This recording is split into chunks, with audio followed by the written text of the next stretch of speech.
वीर्यं करवावहै तेजस्विनावधीतमस्तु मा विद्विषावहै। ॐ शान्ति शान्ति शान्तिः। अखण्डमण्डलाकारं व्याप्तं येन चराचरं तत्पदं दर्शितं येन तस्मै श्रीगुरवे नमः। अज्ञानतिमिरान्धस्य ज्ञानाञ्जनशलाकया चक्षुरुन्मीलितं येन तस्मै श्रीगुरवे नमः। गुरुर्ब्रह्मा गुरुर्विष्णु गुरुर्देवो महेश्वर गुरुर्साक्षात् परं ब्रह्म तस्मै श्रीगुरवे नमः। त्वमेव माता च पिता त्वमेव बन्धुश्च सखा त्वमेव विद्यारणं त्वमेव सर्वं मम देवदेव। गजाननं भूतगणाभिसेवितम् अपवेत्रजम्बूफलचारुभक्षम् उमासुतं शोकविनाशकारकं नमामि विघ्नेश्वरपादपङ्कजम्। सानन्दमानन्दवने वसन्तम् आनन्दकन्दं महत्पापवृन्दं वाराणसीनाथमनाथनाथं श्रीविश्वनाथं शरणं प्रपद्ये।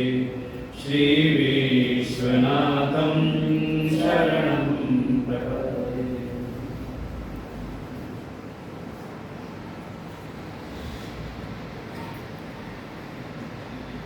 आनंद कंद सच्चिदानंद परात्पर ब्रह्म देवादिदेव महादेव भगवान शिव शंकर के चरणों में कोटशः नमन। भगवान के वाङ्मय स्वरूप श्री शिव महापुराण को नमन वंदन। भगवान शिव के साक्षात स्वरूप प्रातस्मरणीय परम श्रद्धेय परम वंदनीय अनंत श्री भूषित सद्गुरुदेव भगवान के चरणों में कोटशः नमन। समुपस्थित आचार्यगण बटुकगण समस्त भगवत भक्त श्रद्धा भक्ति स्वरूपी मातृशक्ति सबको हृदय से नमन वंदन। आद्यंत मंगलमजात समान भावम आर्यं तमीशमजलमरमात्मदेवं पंचाननं प्रबल पंच विनोदशीलं संभावये मनसि शंकरमं विकेशम्। भगवान शिव उनका वाङ्मय स्वरूप श्री शिव महापुराण की कथा, जिसमें वास्तव में भगवान के परम तत्व का निरूपण किया है। जो सृष्टि के आदि में मूल में जो परम सत्ता है वही भगवान शिव है।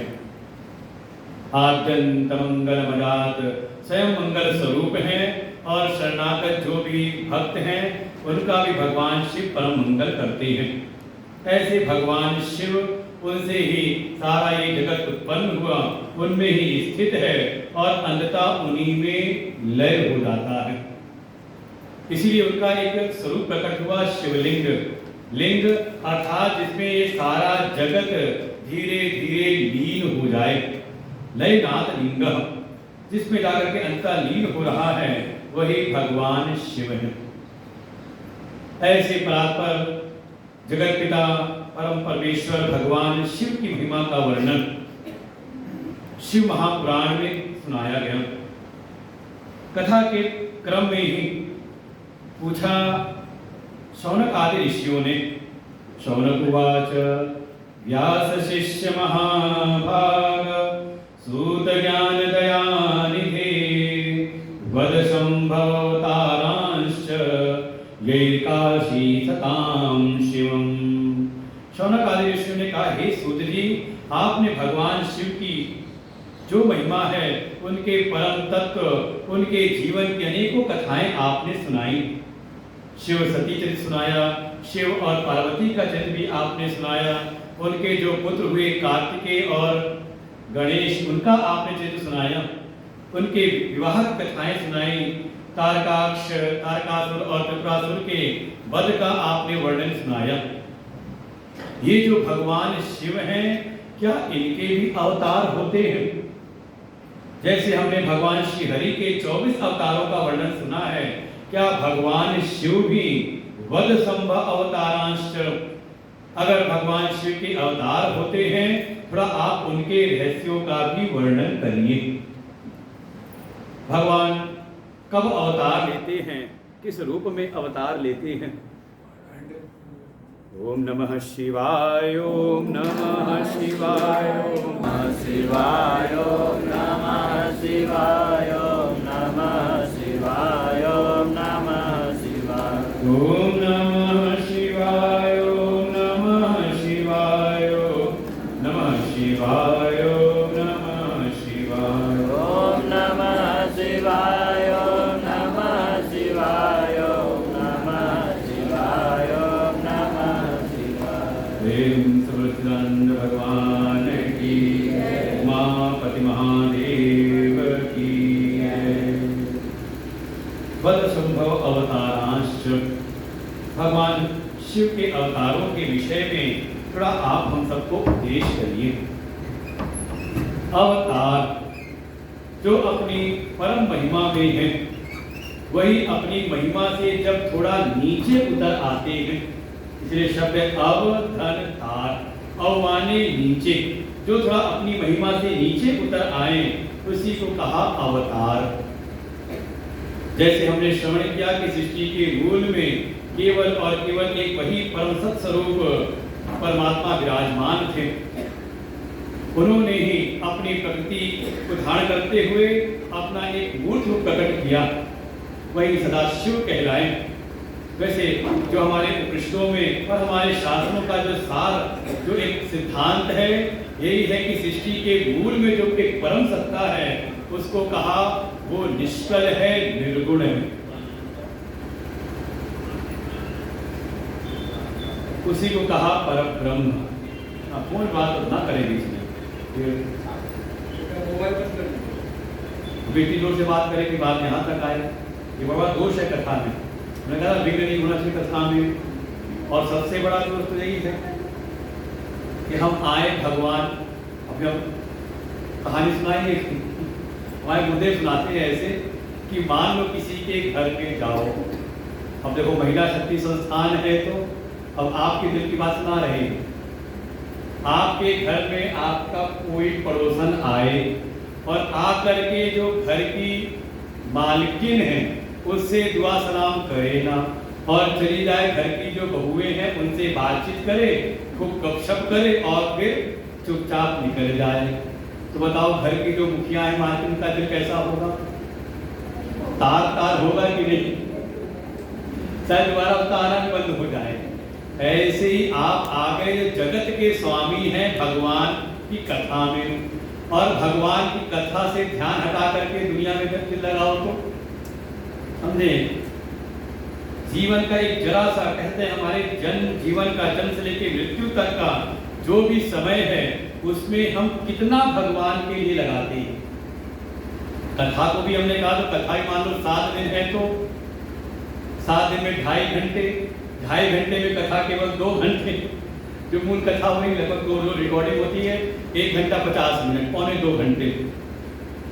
और उसमें भी अगर हम आकर के दुनिया से संपर्क बना के रखे रहे, तो जब तक ये संसार से हमारी कनेक्टिविटी टूटती नहीं है, तब तक भगवान से संपर्क आपका जुड़ नहीं सकता।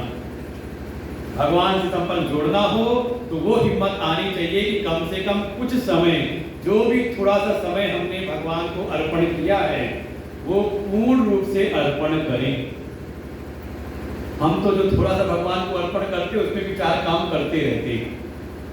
देर इसी वजह से भगवान की प्राप्ति में नहीं, भगवान से सुलभ तो कोई है नहीं। भगवान से समीपस्थ, भगवान से समीप, भगवान से ज्यादा सुलभ इस संसार में कुछ भी नहीं है। क्यों? क्योंकि वो अपनी आत्मा स्वरूप है। तस्याहं सुलभा पार्थ। भगवान कहते हैं मुझसे सुलभ तो संसार में कोई है नहीं, बस कोई ऐसा पात्र तो हो जो संसार से एक बार थोड़े देर के लिए भी संपर्क काटने को तैयार हो जाए, संपर्क छोड़ने को तैयार हो जाए। भगवान तो तैयार बैठे हैं। तो जो सारी सृष्टि के मूल में है उनको कहा परब्रह्म, वो निर्गुण है, निराकार है। उन्हीं के भीतर जब सृष्टि का संकल्प उत्पन्न होता है तो वो अपनी अचिंत्य माया शक्ति को धारण करती है। प्रकृतिम स्वाम अधिष्ठाय, जो उनकी प्रकृति है, उनकी सेविका है। प्रकृति के चक्कर में भगवान नहीं फंसते हैं, जीव भले फंस जाए। भगवान प्रकृति के स्वामी हैं, इसीलिए नाम आप सुनेंगे मायापति। कौन है? का जिन्होंने माया को धारण किया तो अब जो वो निर्गुण थे अब वो निर्गुण नहीं रहे, बल्कि प्रकृति के गुण उनमें आ गए। तो क्या हो गए वो? तो कहा हो गए सगुण। लेकिन अभी कोई आकृति प्रकट नहीं हुई है। इसको हमारे शास्त्रों में कहा ये है ईश्वर। कुछ मूल सिद्धांतों को ध्यान रखना चाहिए। हम फटाफट जो मन में आता है सब बोल देते हैं। ब्रह्म का तात्पर्य अलग है, परमात्मा अलग है, और ईश्वर अलग है। जो जिनको हमने परमात्मा कहा, ब्रह्म कहा, वो माया की छाया से रहित हैं, निर्गुण निराकार निष्कल स्वरूप हैं। लेकिन जब उन्होंने माया शक्ति को धारण कर लिया, माया के स्वामी कहा, उनको कहा ईश्वर। उनसे सृष्टि की उत्पत्ति, स्थिति और पालन के कार्य होते हैं। लेकिन इनकी कोई आकृति नहीं, कोई आकार नहीं है। और देखिए संसार में सबसे ज्यादा जो फॉलोइंग है ना इन्हीं की है। ब्रह्म को ज्यादा लोग जानने वाले नहीं हैं, बिरले हैं। और जो सगुण साकार है उनको भी मानने जानने वाले बहुत कम हैं। गिनती के सनातनियों में भी जो वैदिक धर्म को मानने वाले हैं, सनातनी हैं, उनमें भी ऐसे बहुत सारे वर्ग हैं जो सगुण साकार को नहीं मानते, नहीं स्वीकार करते। लेकिन वेद के अनुसार जो ईश्वर तत्व है उसके शरणागत रहते, ईश्वर को मानते हैं। समझे? बहुत मूलभूत रहस्य है हमारे सनातन धर्म के, हमारे वैदिक संस्कृति के सब मूलभूत। तो एक है परब्रह्म सत्ता, उससे नीचे आए ईश्वर जो मायापति है, माया के स्वामी हैं, सगुण हैं। वही ईश्वर अपनी बनाई सृष्टि में जो उनके भक्त हैं, जब कभी उन भक्तों के ऊपर कोई विपदा आती है, कोई भक्त जब प्रेम के परवश होकर के उनको पुकारते हैं, तो वही जो परम सत्ता है वही कोई ना कोई आकृति ही धारण कर लेती है और वो हो जाते हैं सगुण साकार। हमारे बीच में, मनुष्यों के बीच में ही मनुष्यों के जैसे वो चरित्र करते हैं, लेकिन मनुष्यों के जैसे नहीं होते। वो मनुष्य शरीर में आकर के भी षड ऐश्वर्य से संपन्न रहते हैं। इसीलिए उनको हम कहते हैं भगवान। भगवान माने देखो दो शब्द हैं, भग और वान। जैसे आप कहते हो धनवान, बलवान, विद्यावान। किसको कहोगे धनवान?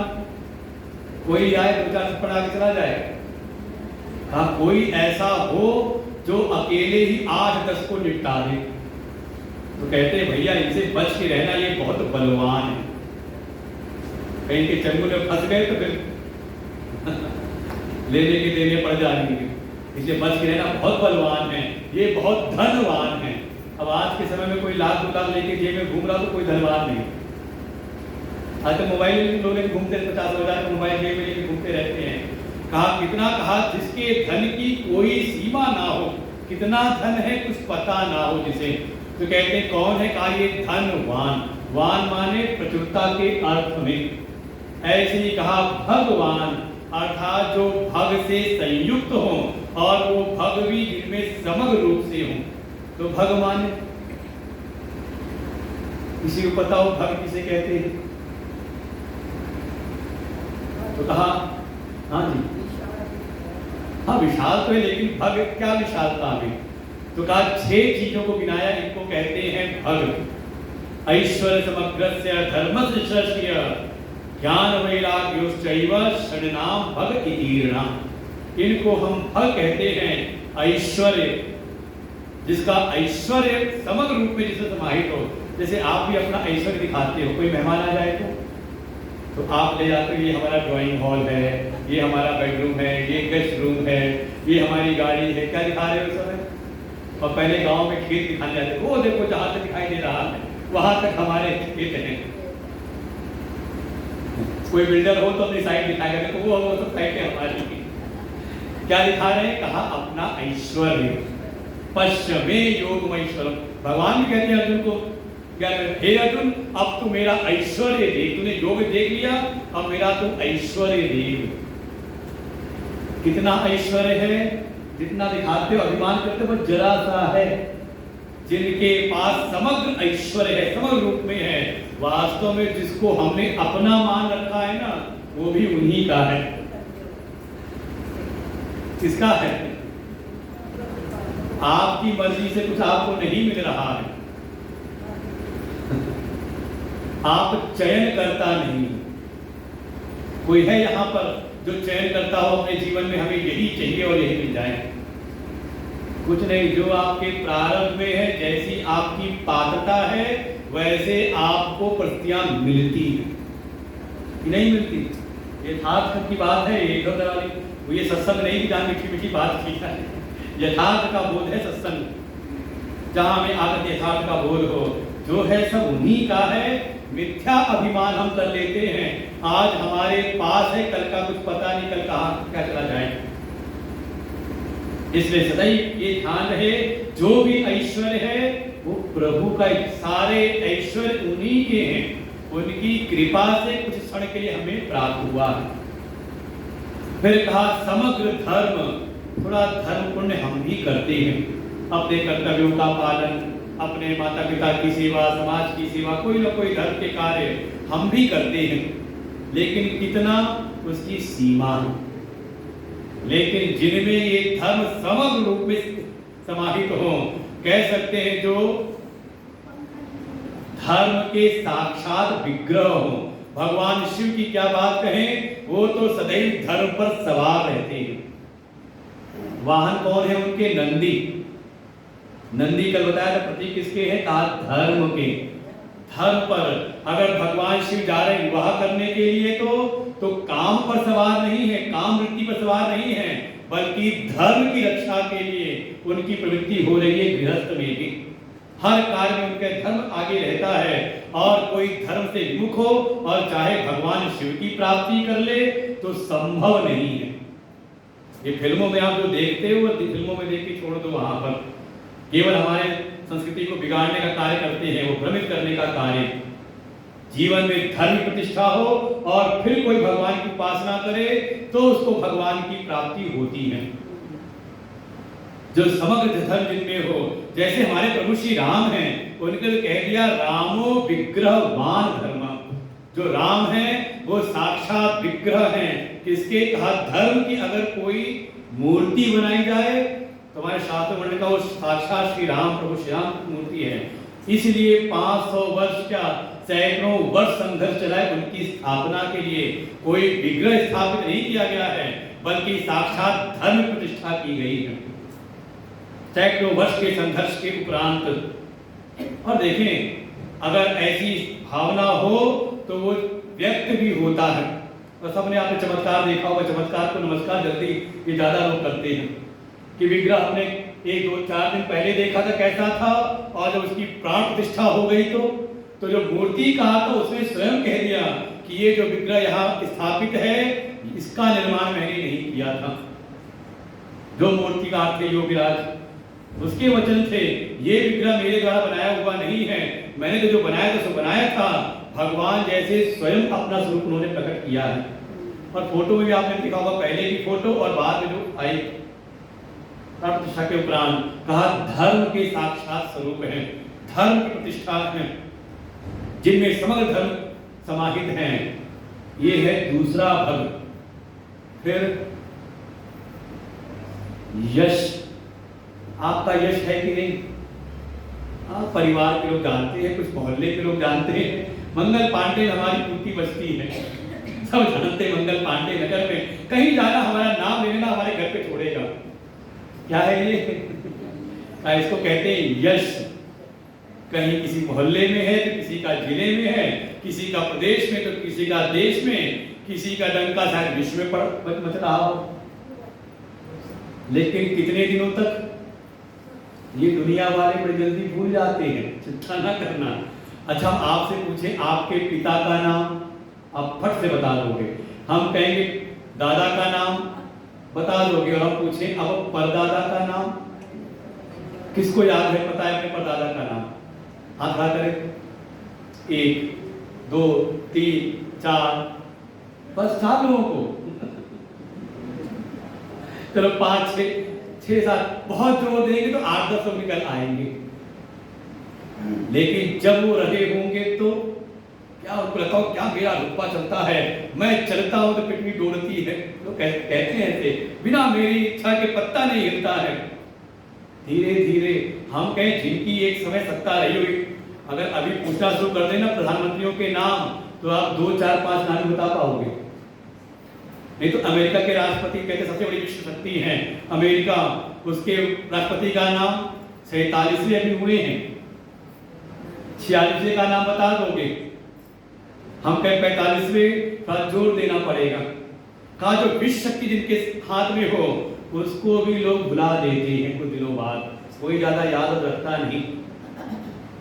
संसार में किसी का भी यश तो अत्यंत अल्प है, देश से सीमित है, काल से सीमित है। लेकिन जिनका यश तीनों लोक जगत उजियारा, जिनका तीनों लोक में जिनका यश हो, चारों जुग प्रताप तुम्हारा। तो चौपाइयां पढ़ते हो आप, इनके तात्पर्य को समझना कि भगवान उनको कहते जिनका यश सारे ब्रह्मांड में, अनंत कोटि ब्रह्मांड में हो, क्योंकि उनसे ही सब उत्पन्न हुआ, उनसे ही सब स्थित है और युगों युगों उनका रहता है।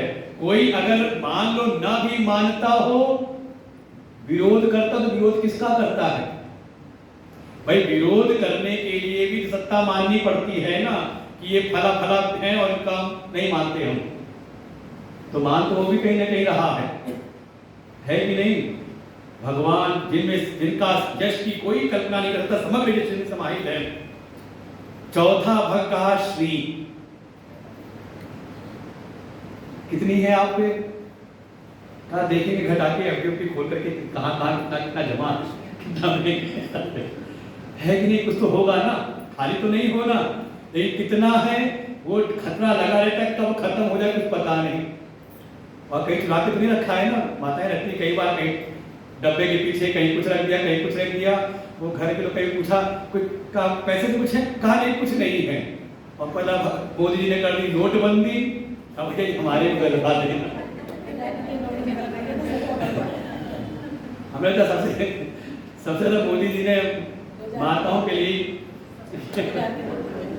हाँ निकल आगे 2000 के नोट निकले होंगे, फिर दोबारा कुछ नहीं है, कुछ नहीं है, कभी कहा कुछ नहीं है, और बाद में इसको बदलवा दो, उसको बदलवा दो, ये दिन निकल रहे होंगे। क्या है? थोड़ा सा मिल जाता है तो हम पूरे नहीं समाते हैं। कहा समग्र साक्षात जो श्री हैं, जिनके चरणों की सेवा कर रही हैं, भग समग्र भक्त से युक्त हैं, कहा उनको कहा भगवान। तो हो गए धर्म, ऐश्वर्य, यश, श्री। 2 और हैं ज्ञान और वैराग्य, जिनमें समग्र साक्षात सत्यम ज्ञानम अनंतम ब्रह्म, जो साक्षात ज्ञान स्वरूप हैं और परम वैराग्यवान हैं। भगवान शिव के जैसा, भगवान के जैसा। आप चाहे भगवान शिव की बात करो चाहे कन्हैया की बात करो, वैराग्य देखिए उनके जैसा किसी में नहीं मिलेगा।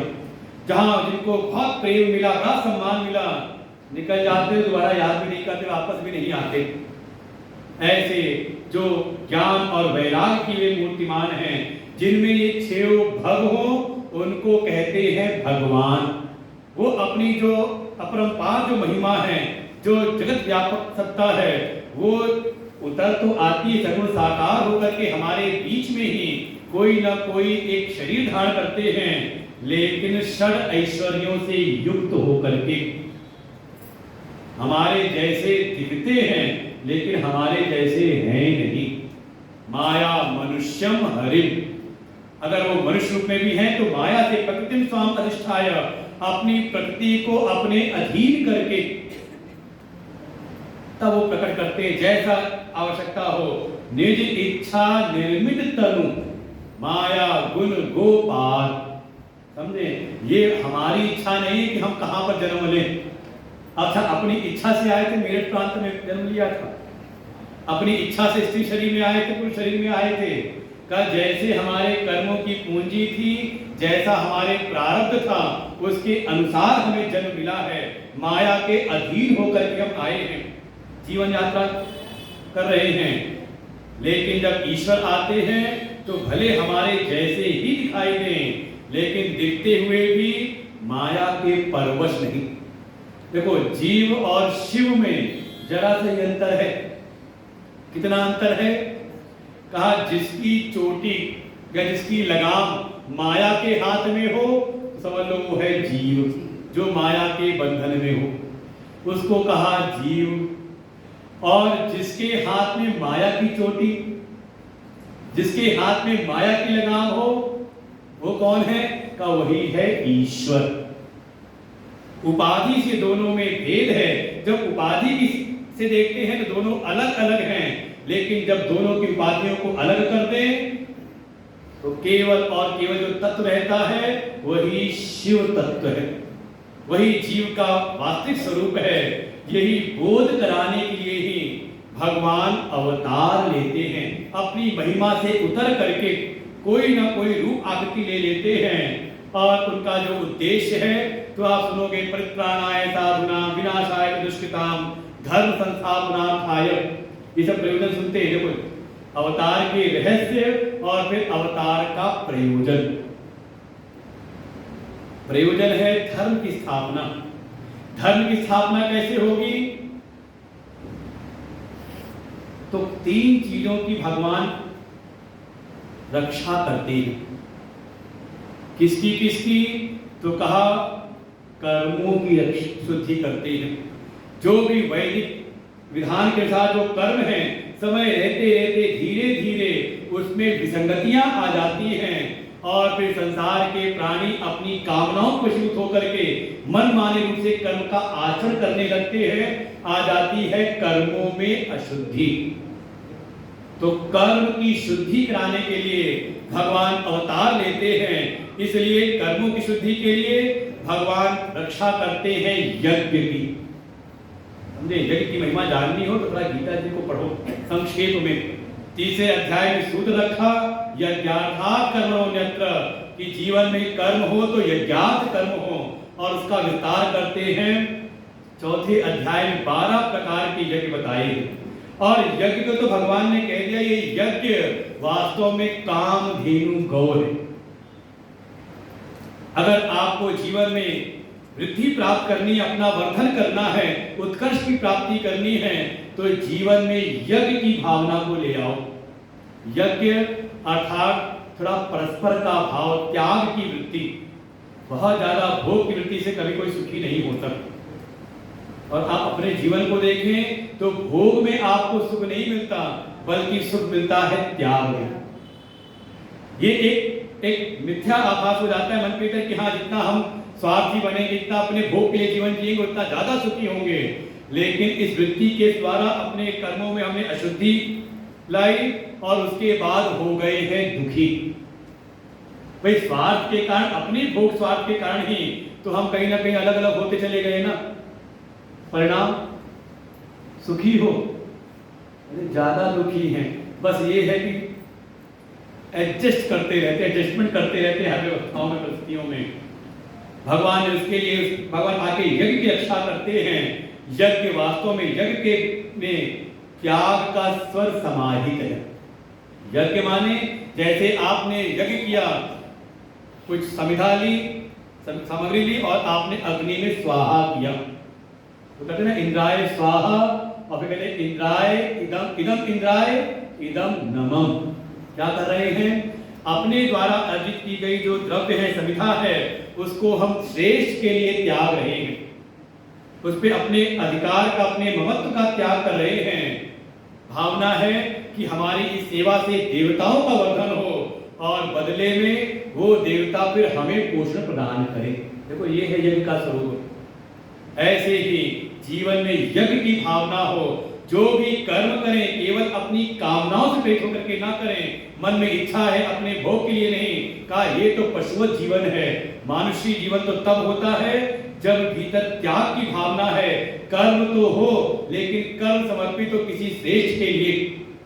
भाई हो सकता है कोई जीवन जी रहा है केवल अपने लिए परिवार में रह के, और कोई जी रहा है परिवार के लिए।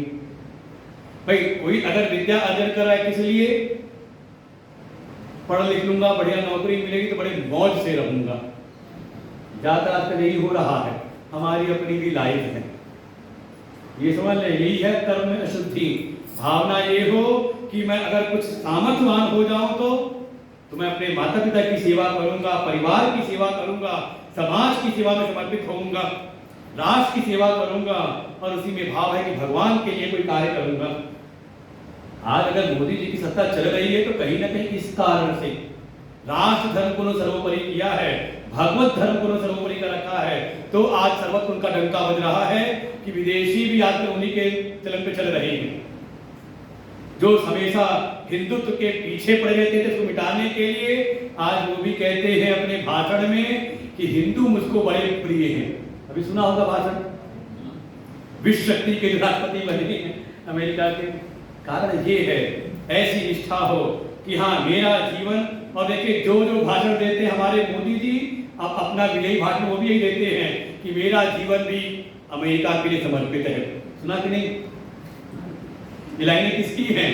कहा मोदी जी की है। हमारे प्रधानमंत्री की लाइनें बोल रहे हैं अपने विजयी भाषण में, मेरे जीवन का कण कण रग रग देश के लिए, राष्ट्र के लिए समर्पित है। का इसका नाम है कर्म में शुद्धि, जो हमें कर्म की सामर्थ्य केवल भोग के लिए नहीं, बल्कि जिनके भी हम पर उपकार हैं। और 5 ऋण याद है कि भूल गए? 5 में बताए थे ऋण। कर्जे आपके ऊपर ना समझ में आए तो कर्जे लेकर के बैठे हो सबके सब। कौन कौन से? देव ऋण, पितृ ऋण, ऋषि ऋण, फिर भूत ऋण और नृ ऋण।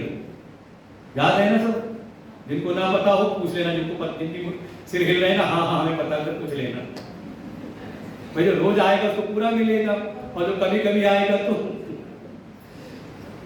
हमें हमेशा ये याद रहे कि बहुतों का उपकार हम पर है। ये हमारे प्रयास से, हमारे कर्म से सफलता नहीं मिलती। जब बहुतों का हम पर आशीर्वाद होता है, उनकी कृपा मिलती है, तो जीवन में कोई ना कोई उपलब्धि प्राप्त होती है। इस भावना को जगाने के लिए ही, इस भावना को बनाए रखने के लिए ही भगवान यज्ञ की रक्षा करते हैं कि जीवन में यज्ञ करते रहो, अयज्ञ हमारा जीवन ना हो। और जो यज्ञ करते हैं एक द्रव्य यज्ञ भी है, और जीवन में यही भावना उतर जाए तो त्याग की भावना, तो आपके जीवन में कभी भी दुख नहीं आता। भोगी आदमी दुखी होता है, त्यागी आदमी दुख नहीं होता। अब त्यागी होता ऊपर से त्याग कर रहा हो, भीतर से न कर रहा हो तो बात अलग है। त्याग का मतलब बिल्कुल भीतर से अपने ममत्व का त्याग करना। इसलिए भगवान आकर के यज्ञ की रक्षा करते हैं। दूसरा, भगवान रक्षण करते हैं, जैसे कर्म की शुद्धि की, ऐसे ही भगवान रक्षण करते हैं भावनाओं की। भाव की शुद्धि बनी रहे। और आज के समय जो जितना विखंडन हो रहा है, जितने भी परिवार विघटित हो रहे हैं, समाज में विखंडन हो रहा है, कारण केवल यही है कि भावनाओं की शुद्धि नहीं रही।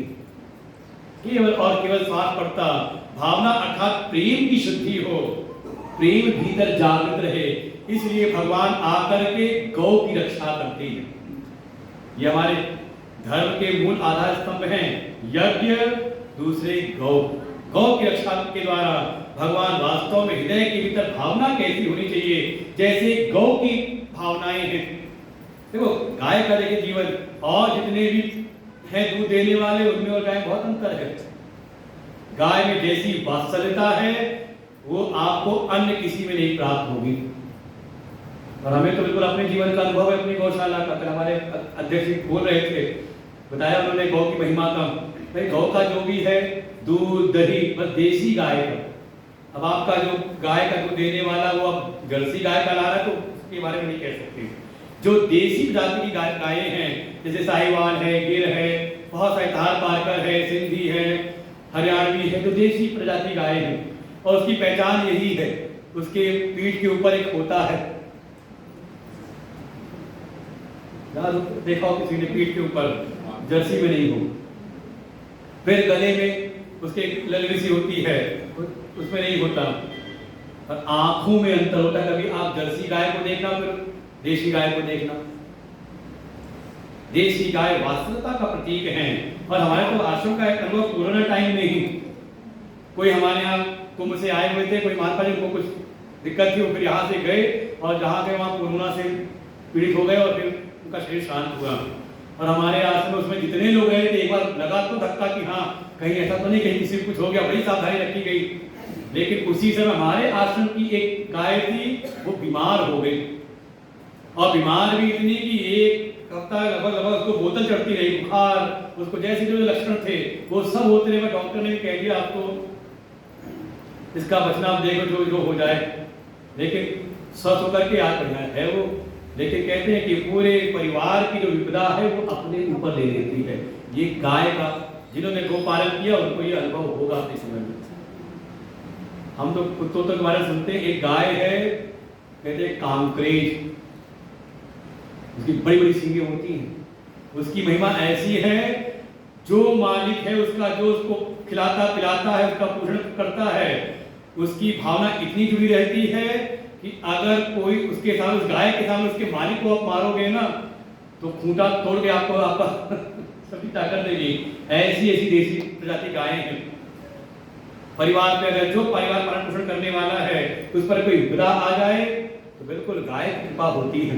वही हमारे अध्यक्ष बता रहे थे कल उनका जो अपना अनुभव गाय की सेवा से, क्योंकि गाय के द्वारा ही भावनाओं की रक्षा होती, प्रेम की रक्षा, वो प्रेम की स्वरूप है। तब 33 कोटि देवता उनमें विराजमान रहते हैं। कोटि माने दो तरह के शब्द आ रहे हैं, करोड़ और प्रकार। कोटि माने कहते भांति भांति कोटि कोटि के, तो क्या हुआ यहाँ पर प्रकार। और कोटि माने तो सुनाए का, जो उन्होंने सुनाया नहीं था उन्होंने। हमने कहा बच्चों से कहा कि बच्चों सब हमारे स्कूल बच्चे आए थे सब गोपाष्टमी पे, हमने कहा गौ माता की सेवा का कितना पुण्य है, कितने देवता है उनमें। बच्चों ने बताया 100 करोड़, एक ऐसे कहा करोड़ों देवता है उनमें, 1 करोड़ देवता, 1 कोटि देवताओं का बात है उनमें। तो हमने कहा देखो तुम्हें इधर ज्यादा भटकने की आवश्यकता नहीं है, केवल आकर के एक गाय की सेवा कर दो, उनसे कहो हे गौ माता मैं कुछ नहीं चाहता, बस आपके भीतर जितने भी देवता है ना सबसे कह दो मुझको 1 रुपया दे दे, ज्यादा नहीं जरूरत, हो जाएगा काम। कितने हो गए फिर 33 करोड़ देवता है तो आप तो हो गए करोड़पति। वाकई गौ की सेवा जब तक हमारे सनातन संस्कृति में होती थी तो हमारा जो देश था वो कोई दरिद्र नहीं था।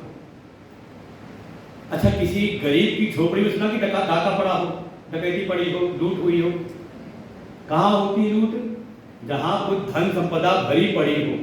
इसलिए हम नहीं गए कहीं लूटने के लिए, बल्कि विदेशों से आए आक्रांता लूटने के लिए, और सालों साल नहीं सैकड़ों सालों उन्होंने लूटा, लेकिन आज भी हमारी स्थिति को गिरा नहीं पाए। और उनकी स्थिति देखो लूटने वालों की, हाथ में कटोरा पकड़े घूम रहे हैं, चाहे पाकिस्तान हो चाहे अफगानिस्तान का जो हो। यहाँ तक कि जो अंग्रेज रहे उनकी भी स्थिति बहुत अच्छी नहीं है। पीछे कितनी अस्थिरता रही उनके यहाँ कि प्रधानमंत्री बदलते चले गए, कई कई अभी बहुत अच्छी स्थिति नहीं है। और हमारे यहाँ की आज तक के हमारे भारतवर्ष की इकोनॉमी कभी क्राइसिस में नहीं गई है। ये है महिमा, क्योंकि यहाँ पर गौ की सेवा होती है। गौ प्रतीक है प्रेम की, भावनाओं की शुद्धि होती है गौ सेवा से। और जहाँ भावनाओं की शुद्धि हो जाए तो वास्तव वहीं हर प्रकार की संपदाओं का वास होता है। और तीसरा, देखो दो हो गए, दो की रक्षा। पहले कर्म की शुद्धि, दूसरी हृदय में भावनाओं की शुद्धि, और तीसरा कहा ज्ञान की रक्षा करने के लिए ये हमारे भीतर के ज्ञान की भी शुद्धि हो। ठीक है, लौकिक जगत का जो ज्ञान है उसके द्वारा संसाधन इकट्ठे किए जा सकते हैं, लेकिन जो परम गति है मोक्ष की प्राप्ति, वो तो केवल और केवल अध्यात्म विद्या के द्वारा हो सकती है। भगवान कहते हैं विद्याओं में मैं अध्यात्म विद्या विद्या नाम, समस्त विद्याओं में मैं अध्यात्म विद्या हूं। तत्व का जो ज्ञान है, आत्मज्ञान है, ब्रह्म ज्ञान है, ये जो ज्ञान है इसकी प्राप्ति, थोड़ा इसकी भी शुद्धि हमारे भीतर होती रहे। इसके लिए ही भगवान जब आते हैं तो संतों की रक्षा करते हैं, क्योंकि संतों पर ही आश्रित है ये ज्ञान। जो तपस्या में जीवन जी करके इस ज्ञान का अनुभव करते हैं अपनी गुरु परंपरा से, और फिर समाज जाकर के इस ज्ञान का प्रचार प्रसार करते हैं। इसलिए भगवान आकर के साधु नाम, साधुओं का अभिप्राय है साधु नाम, साधुओं की संतों की रक्षा करते हैं, जिससे कि इस जगत में थोड़ा ज्ञान का प्रचार प्रसार होता रहे। क्योंकि भगवान भी जानते हैं कि अब ज्यादा लोगों को इस ज्ञान की ज्यादा महत्ता नहीं रही जीवन में। अब मानो कहीं वास्तविक ज्ञान का प्रवचन हो तो अच्छा, इस सत्संग में कितना खर्चा, कितनी व्यवस्था करनी है, अत्यंत ही न्यून है। बाकी आपको बड़ा सा बनाना हो, कहते संगीत भजन वाला करना हो तो बड़ा सा मंच हो, बड़ी सी व्यवस्था हो तो जाके कहने के होता है। और वहां पर ऐसे तात्विक रहस्य आपको नहीं प्राप्त होते। हम लोग सुनते रहते हैं बहुत सारी कथाएं, कभी कभी दादा ग्यारह पता सुनते हैं या पूर्व के जीवन में सुना, लेकिन जब गुरुदेव की शरण में आए तो जब ये ज्ञान सुना तो लगा कि ये तो वास्तविक ज्ञान है। ये जो शास्त्र है केवल पूजा पाठ तक सीमित नहीं है, बल्कि हमारे जीवन के निर्माण के लिए ज्ञान है। इसमें थोड़ा अपने जीवन के निर्माण के लिए जो भी ज्ञान है, तत्व ज्ञान है, उसकी भी शुद्धि हो, इसलिए भगवान संतों की रक्षा करते हैं। यज्ञ की रक्षा कर्म की शुद्धि के लिए, गौ की रक्षा भावनाओं की शुद्धि, प्रेम की शुद्धि के लिए, और संतों की रक्षा भगवान करते हैं किस लिए? ज्ञान की रक्षा हो, ज्ञान की शुद्धि हो। इसी कार्य के लिए भगवान अपनी जो अपरंपार, उनकी जो महिमा, जो सर्वव्यापक तत्व हैं, जो निष्कल निर्गुण स्वरूप हैं, वही सगुण साकार होकर के प्रकट होते हैं। यही है महिमा अवतार की। सो केवल भक्तन हित लागी, अपने भक्तों के प्राणियों के कल्याण के लिए क्षम करोति शंकर, जो अपने समस्त जगत के प्राणियों के कल्याण के लिए कार्य करे, उन्हीं का नाम है शंकर। शंकर की यही है परिभाषा शंकर की, जो सबके कल्याण के लिए कार्य करें। इसीलिए भगवान कभी कभी अवतार ग्रहण करते हैं। कितने हैं अवतार? अच्छा, अवतार को समझ लो, जो अपनी महिमा में है, अपनी महिमा से नीचे उतर आते हैं। लीलाएं करते हमारे जैसे ही, लेकिन हमारे जैसे है ही नहीं। कैसे? जैसे मान लो किसी जिले के कप्तान हो, एसएसपी हो, घर पहुंचे, पूरे जिले में उनका बिल्कुल रौब चलता है, और वो पहुंच जाए अपने घर, और जैसे दरवाजे से अंदर घुसे, उनका आ गया 3-4 साल का पोता, और आवाज लगाई, दादा आज घुड़सवारी करनी है। दादा कहते हैं, बाबा कहते हैं, बाबा आज घुड़सवारी करनी है। तो बाबा क्या करेंगे? घोड़ा मंगवाएंगे अस्तबल से। ठीक है बेटा, अपनी टोपी वोपी अपना जो असला दे देंगे, अपने जो साथ होंगे साथ में या कहीं रख करके, ठीक है आ जा बेटा। तो फिर बैठ करते क्या? अच्छा, घोड़ा बन गए कि घोड़े जैसे बन गए? और उसके बाद जब पोता बैठता है और पूरे लॉन का चक्कर लगवाता है, चल मेरे घोड़े, सबने कर रखा है, आपको अच्छा अनुभव है इन बातों का।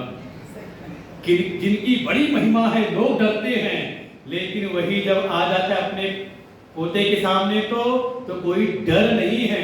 उसके प्रेम के परवश होकर के का वो जैसा कहता वैसा वो करते हैं। घोड़े को घुमाते घुमाते बच्चे को लगा कि मेरा घोड़े को भूख लगी होगी, उसने उखाड़ी वहीं से घास, ले मेरे घोड़े घास खा ले। अब बताओ दादाजी खाएंगे कि नहीं खाएंगे? खाएंगे कि नहीं खाएंगे? दादाजी नहीं बोल रहे, दादाजी वो तो बताएंगे। खाएं भले, लेकिन खाने का नाटक जरूर करेंगे। ला बेटा, हाँ हाँ ना, भूख लगी मुझको, ला मैं खा लूं, चलाएंगे ना। तो ऐसे ही जैसे इस संसार में आप करते हो, तो भगवान भी प्रेम के परवश होकर के जैसा भक्त चाहता वैसे सारी लीलाएं करते हैं उनके कल्याण के लिए। इसीलिए उनके जो कर्म हैं, उनके जन्म हैं, इनको आप लौकिक दृष्टि से ना देखें, अलौकिक हैं। जन्म कर्म च मे दिव्यम, इनको तत्व से जाने, यही है अवतार जो अपनी महिमा से उतर आते हैं। नंदीश्वर उवाच असंख्याता हि कल्पेषु विभो सर्वेश्वरस्य वै अवतारा तथापीह चम्यं ततानतामति एकोनविंश का कल्पो विज्ञेय श्वेतलोहित सद्यो जातावतारस्तु प्रथम परिकीर्तितः। आगे उपदेश करने के नंदीश्वर भगवान, ये ध्यान रहे कथा के कुछ स्थान है। कथा हो रही है एक प्रयागराज में श्रुत सौनक संवाद के रूप में, फिर इसी में कथा आ गई व्यास जी की और सनत कुमार की, जो कथा हुई थी कहाँ पर? सरस्वती नदी के तट पर, आप मान लो आज के बजे का के ऊपर जाकर के वहां पर। फिर वही उसी में कथा निकली थी सनत कुमार और नंदीश्वर भगवान की, जो हो रही मंदराचल के स्थान पर। और एक है कैलाश पर, जहां स्वयं भगवान शिव नंदीश्वर को उपदेश करते हैं।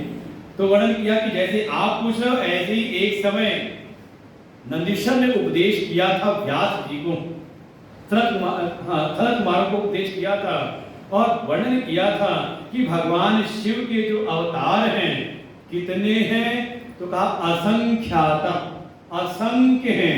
इनका अगर वर्णन कोई करना चाहे तो कल्पेषु, कल्प भी बीत जाए लेकिन उनका वर्णन कोई कर नहीं सकता। ऐसे हैं, उनमें से जो कुछ मुख्य हैं मैं अपनी मति से आपको बताता हूं। मुख्यों में भी मुख्य, सबसे पहले भगवान के 5 अवतारों का वर्णन किया। नाम सुन लेना। पहले हैं सद्योजात, दूसरे हैं वामदेव, तीसरे हैं तत्पुरुष, चौथे हैं अघोर और 5वें हैं ईशान। इनके मंत्र मिलते हैं वेदों में। ओम सद्योजाताय सद्योजात प्रपद्यामि सद्योजाताय वै नमो नमः। ऐसे वेदों में इनके मंत्र मिलते हैं। ओम वामदेवाय नमो, ज्येष्ठाय नमः, श्रेष्ठाय नमो, कालाय नमः, कल्विकर्णाय, ऐसे इनके मंत्र मिलेंगे। इन्हीं में एक है तत्पुरुष। इन तत्पुरुष के द्वारा ही भगवान की गायत्री प्रकट हुई। गायत्री मंत्र पता है सबको? कौन सा है? ये एक प्रकार की गायत्री। गायत्री कहने का तात्पर्य है हमारे जो भी वेद वाङ्मय हैं ये सब के सब छंद में हैं, मीटर्स में हैं, और उसके कुछ छंद हैं, उन जिस छंद में है उसका नाम उसको हो जाता है। जैसे अनुष्टुप, त्रिष्टुप, जगति, पंक्त्या, प्रियति, उसी में एक छंद है गायत्री। जैसे आपने कहा गुरु ब्रह्मा गुरु विष्णु गुरुदेवो महेश्वर, ये क्या है? ये अनुष्टुप छंद में है। तो इसका एक नियम है, पूरे श्लोक में 32 अक्षर होंगे, 4 चरण होंगे। देखो 4 जगह रुकते हैं ना, गुरु ब्रह्मा गुरु विष्णु रुक गए, फिर गुरुदेवो महेश्वर, गुरु साक्षात परब्रह्म तस्मै श्री, 4 चरण हो और 32 अक्षर हो, उसको कहते हैं अनुष्टुप छंद। ऐसे ही जो गायत्री है, गायत्री में 3 चरण होते, त्रिपदा है, 3 चरण होते हैं और 24 अक्षर होते हैं। तो इस छंद में जितने भी मंत्र हैं वो सब के सब गायत्री कहलाते हैं। तो जो आपको एक मंत्र याद है वो सविता देवी की गायत्री है। तत्सवितुः, पहले जो है ओम भूर्भुवः भूर्भुवः भूर्भुवः स्वः ये व्राहिति है, आगे जोड़ी जाती है। मंत्र होता है तत्सवितुर्वरेण्यम। तो सविता की गायत्री जो सूर्य के जो अधिष्ठाता देव है, सूर्य मंडल के अधिष्ठाता देवता है, उनकी ये गायत्री है। ऐसे ही सभी देवताओं की गायत्री है। जैसे कल भगवान गणेश के सिर पर रखा गया ना, जब सिर कट गया तो सिर उनके ऊपर रखा गया एक दांत वाले हाथी का, तो उससे उनकी गायत्री प्रकट हो गई। ओम एक दंताय विद्महे वक्रतुंडाय धीमहि तन्नो दंती प्रचोदयात्। क्या हो गया? ये गायत्री है, क्या है? गणेश गायत्री। ऐसी भगवान नारायण की गायत्री है। ओम नारायणाय विद्महे वासुदेवाय धीमहि तन्नो विष्णु प्रचोदयात्। ऐसी लक्ष्मी जी की भी गायत्री है, ऐसी माँ दुर्गा की गायत्री है। ऐसी जो भगवान शिव की जो गायत्री प्रकट हुई, ये जो है तत्पुरुष, इनके नाम से प्रकट हुई। ओम तत्पुरुषाय विद्महे महादेवाय धीमहि तन्नो रुद्र प्रचोदयात्। ऐसे गायत्री प्रकट हुई। ऐसे ये हुए 5 उनके प्रमुख, सद्योजात, वामदेव, तत्पुरुष, अघोर और ईशान। और वास्तव में ये पांचों ही ईशान पुरुषो घोरो वाम संज्ञा तथैव च ब्रह्म संज्ञा महेशस्य मूर्तयः पंचविश्रुताः। ये 5 ही जो भगवान के 5 मुख हैं, ये इनके 5 मुख हो गए। इसलिए सब 5 मुख के नाम है ये, ईशान, तत्पुरुष, वामदेव, अघोर, ये सब से चली व्यवस्था चली आगे। फिर इन्हीं भगवान शिव की ही 8 मूर्तियां प्रकट हुई, ये भी इनके अवतार ही हैं। तस्य शंभो परेशस्य मूर्तिष्ठमयं जगत् तस्मिन् अव्यापितं विश्वं सूत्रे बड़िगणा इव। इनसे 8 मूर्तियां प्रकट हुई। जैसे आप सोचते अष्टधा प्रकृति, भगवान की 8 प्रकृतियां हैं जिसके द्वारा वो सारे जगत के कार्य करती हैं। सर्वो भव तथा रुद्रः उग्रो भीमा पशुपति ईशानश्च महादेवो मूर्तिश्च अष्टविश्रुताः। ये भी भगवान के 8 स्वरूप माने गए अवतार की। सर्व हैं, भव हैं, रुद्र हैं, उग्र हैं, भीम, पशुपति, ईशान, महादेव, ये 8 उनके हुए अवतार। फिर एक समय सृष्टि के प्रारंभ में ही स्वयं ब्रह्मा जी से प्रकट हुए थे भगवान। जिस समय कोई अभी मैथिली सृष्टि प्रकट हुई नहीं थी, तब उन्हीं से ही ब्रह्मा से प्रकट हुए थे भगवान, ऐसे स्वरूप में जिसमें आधा शरीर तो था नर का और आधा शरीर था नारी का, तो था अर्धनारीश्वर। भगवान उस रूप में भी प्रकट हुए एक समय, ये भी उनका अवतार कहा कराया। श्रोतात महाप्राज्ञ विधि काम प्रपूरकम अर्धनारी नराख्यम ही शिवरूपम अनुत्तमम। भगवान शिव अर्धनारीश्वर रूप में भी प्रकट हुए। ऐसे अनेकों द्वापरों में भी भगवान के बहुत सारे रूप प्रकट हुए। एक भगवान के अवतार हुए, एक मुनि है, नाम है शिलाद, परम तपस्वी मुनि है। भगवान की आराधना करते हैं, भगवान शिव की उपासना की उन्होंने। भगवान शिव प्रकट हुए तो उन्होंने वरदान के रूप में चाहा कि हे प्रभु, मुझे आपके समान ही अयोनिज पुत्र चाहिए, क्योंकि अभी विवाह तो हुआ नहीं, तो शादी नहीं, विवाह पुत्र कैसे हो? अयोनिज, जो किसी योनि से प्रकट ना हो, ऐसा आपके समान अयोनिज पुत्र प्रकट हो। भगवान शिव ने कहा ठीक है, मैं अपने जैसा कहाँ ढूंढने जाऊंगा, मैं स्वयं ही आ जाता हूँ। बस ये है, तव पुत्रो भविष्यामि नंदी नामना तयोनिजः पिता भविष्यति मम पितुर्वै जगतां मुने। हे शिलाद, तुम्हारी तपस्या से बड़ा प्रसन्न हुआ हूँ।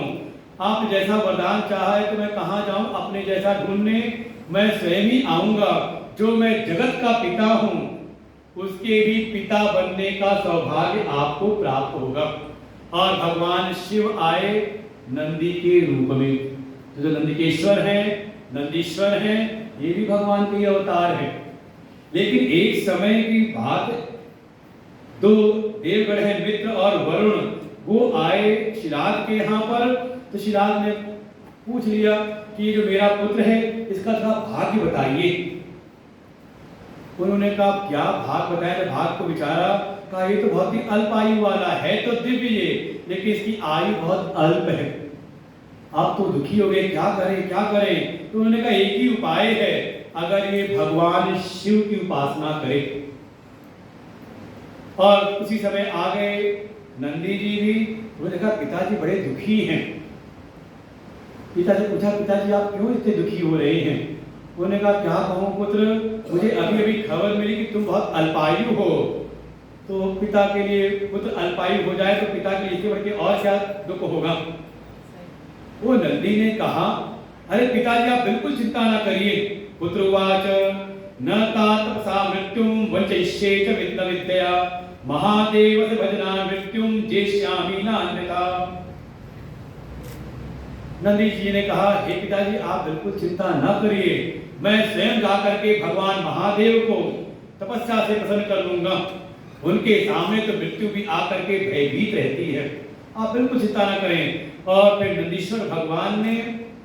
नंदी ने जाकर के भगवान शिव की उपासना की।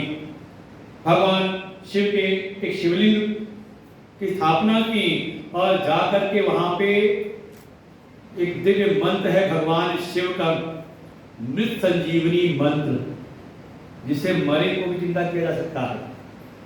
पता है कि नहीं आप लोग को? जानना है? बहुत आसान है। ओम त्र्यंबकम यजामहे सुगंधिम पुष्टिवर्धनम उर्वारुकमिव बंधना मृत्योर्मुक्षीयमामृता। सबको याद है तो? मतलब सबको दिला सकते हो? कोई मरा हुआ सामने आ जाए तो? ऐसे नहीं, मंत्र के होते हैं देवता, उनको जागृत करना पड़ता है। उसका विधान है कि मंत्र में जितने अक्षर हैं उतने लाख जप किए जाएं। जब इतने कर लोगे तो आपके भीतर सामर्थ, और वो भी नियम पूर्वक, मनमाने तरीके से नहीं। कथा तो इसमें आती है शिव पुराण में ही। किसने किया था? तो एक समय दधीच ऋषि ने किया था। अपने गुरुदेव शुक्राचार्य से मंत्र प्राप्त किया और फिर इसका उन्होंने अनुष्ठान किया और उनको फिर उनकी सारी जो अस्थियां वज्र की हो जाती हैं और उनको एक प्रकार से इच्छा मृत्यु का वरदान मिल जाता है। ऐसे इन्होंने भी भगवान शिव का त्र्यंबकम विधान से हित पुंडरीक सुशिरे ध्यात्वा देवम त्र्यंबकम यक्षम दशभुजम शांतम पंचभक्त्रम सदा शिवम। पंचमुखी महादेव की त्र्यंबक विधान से उनकी पूजा उपासना की।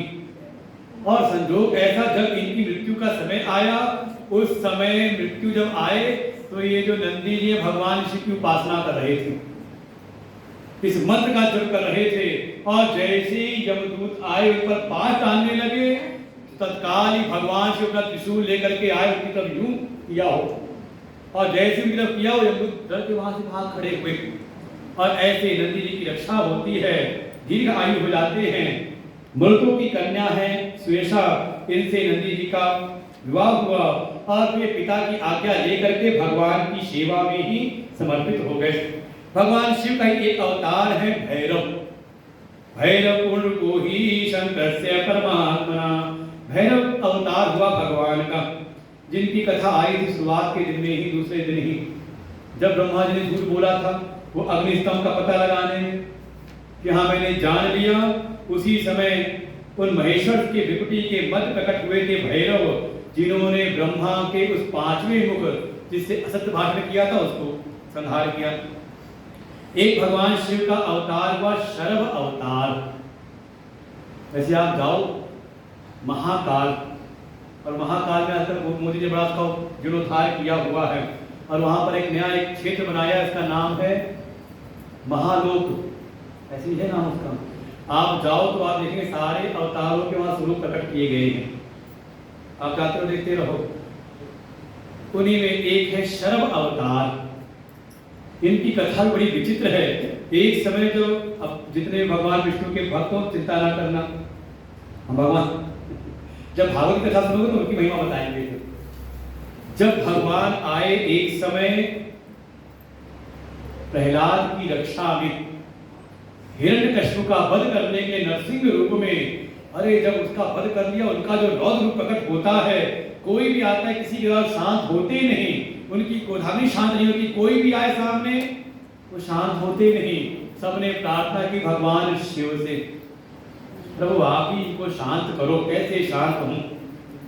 तब भगवान शिव ने एक अवतार लिया, शरव अवतार, और लेकर के जाके समझाने का प्रयास किया, लेकिन वो अपनी क्रोधाग्नि में ऐसे धारते हैं, सामने ध्यान देते नहीं। तब इनको भी आया गुस्सा, इन्होंने अपनी पूंछ में लपेटा नरसिंह भगवान को, पूरे लौकिक ब्रह्मांड का चक्कर कटाया। तब जाकर के इनका अभिमान को क्रोध शांत हुआ और फिर उनको छोड़ दिया। तो ऐसे ही भगवान का एक अवतार हुआ, शरव अवतार। एक ही साथ में भगवान के कुछ प्रमुख 10 अवतार हुए। जहां जहां भगवान की शक्तियां प्रकट हुई, वहीं स्वयं भगवान भी प्रकट हुए 10 रूप में। और इनके साथ उनकी शक्तियां हैं, ये शक्तियां कोई और नहीं, वही 10 महाविद्याएं हैं। तो 10 महाविद्याएं शक्ति प्रकट हुई, मां भगवती प्रकट हुई, वहीं पर भगवान भी साथ में प्रकट हुए। तत्राद्यो ही महाकालो भुक्ति मुक्ति प्रदर्शताम, शक्ति तत्र महाकाली भक्ति चित फल प्रदा। भगवान प्रकट हुए महाकाल रूप में, इनकी शक्ति प्रकट हुई महाकाली। भगवान प्रकट हुए तार नाम से, इनकी शक्ति हुई तारा। भगवान का एक स्वरूप हुआ भुवनेश, और मां भगवती हुई भुवनेशी। भगवान का एक स्वरूप हुआ श्री विद्येश, और मां भगवती हुई षोडशी श्री विद्या। 5वां स्वरूप भगवान का हुआ भैरव, शक्ति इनकी साथ में है भैरवी। भगवान का एक नाम हुआ, स्वरूप हुआ छिन्न मस्तक, मां भगवती का नाम, शक्ति का नाम हुआ छिन्न मस्तका। भगवान का स्वरूप हुआ धूमवान, और मां भगवती आई शक्ति स्वरूप से धूमावती। एक हुआ बगला मुख, मां आई वहां पर बगला मुखी। भगवान का स्वरूप हुआ मातंग, मां भगवती आई मातंगी के रूप में। भगवान का एक स्वरूप हुआ कमल, मां भगवती शक्ति आई कमला के रूप में। ऐसे भगवान के तंत्र मार्ग में, तंत्र शास्त्र में भगवान इन स्वरूपों की बड़ी महिमा है। भगवान के 11 रुद्र स्वरूप प्रकट हुए, कपाली पिंगलो भीमो विरूपाक्ष विलोहिता, शास्ता अजपात अहिबुध्यम शंभु चंडभो तथा। ऐसे 11 रुद्र प्रकट हुए। एक समय की घटना हुई, एक समय देवर्षि नारद चले गए जहां तीनों देवियां बैठी थी, ब्रह्माणी, लक्ष्मी और रुद्राणी तीनों थी।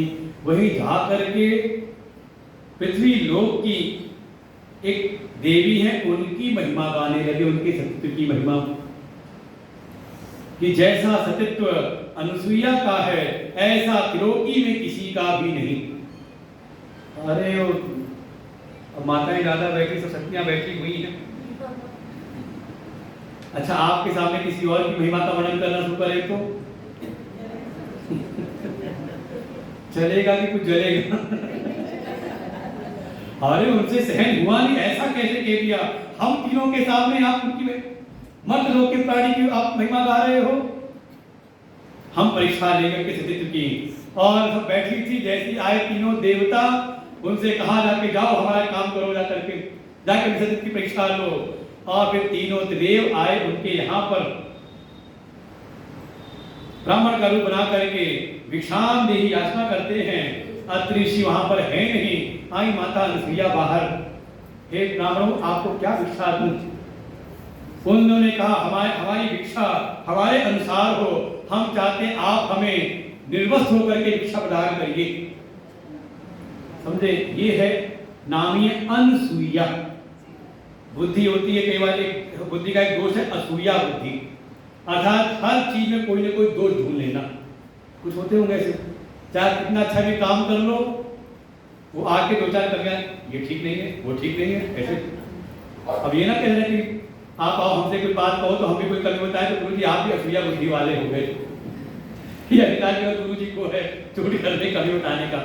माता पिता कर सकते बच्चे के लिए, लेकिन सामाजिक एक सामान्य व्यवस्था में दोष दृष्टि ना बने ज्यादा।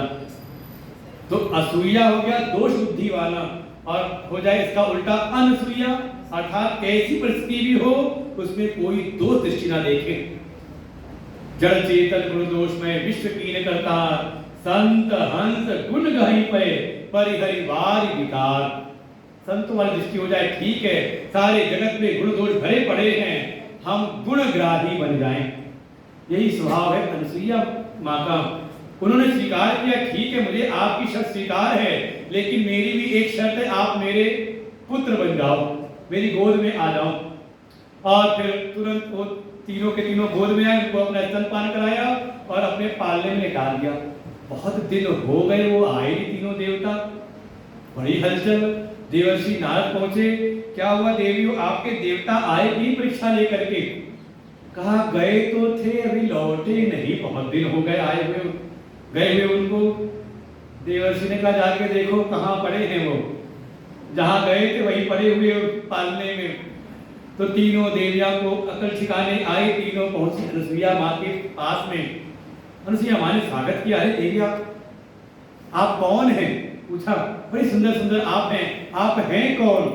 तो तीनों देवियों ने कहा क्या बताएं, हम आपकी पुत्र वधुएं हैं। जो तीनों पुत्र पड़े हैं ना आपके पालने में, हम उन्हीं की पत्नियां हैं, आप इनके पर कृपा करिए, इनको छोड़ दीजिए हमारे लिए। लेकिन तीनों देवता इस परीक्षा से प्रसन्न हुए। उन्होंने कहा अनुसुईया अब तो आप हमारी माँ हो गई हैं, आप हमसे कोई वरदान चाहते तो वरदान मांग लें। उन्हें अनुसुईया माँ ने कहा आप तीनों ही मेरे पुत्र बन करके आइए। तो जो ब्रह्मा है वही आए सोम बन करके। अत्रि अनुसुईया के यहाँ पर जो भगवान श्री हरि हैं उन्होंने दत्तात्रेय स्वरूप धारण किया, अवतार लिया। और जो भगवान शिव हैं वही बन करके आए दुर्वासा।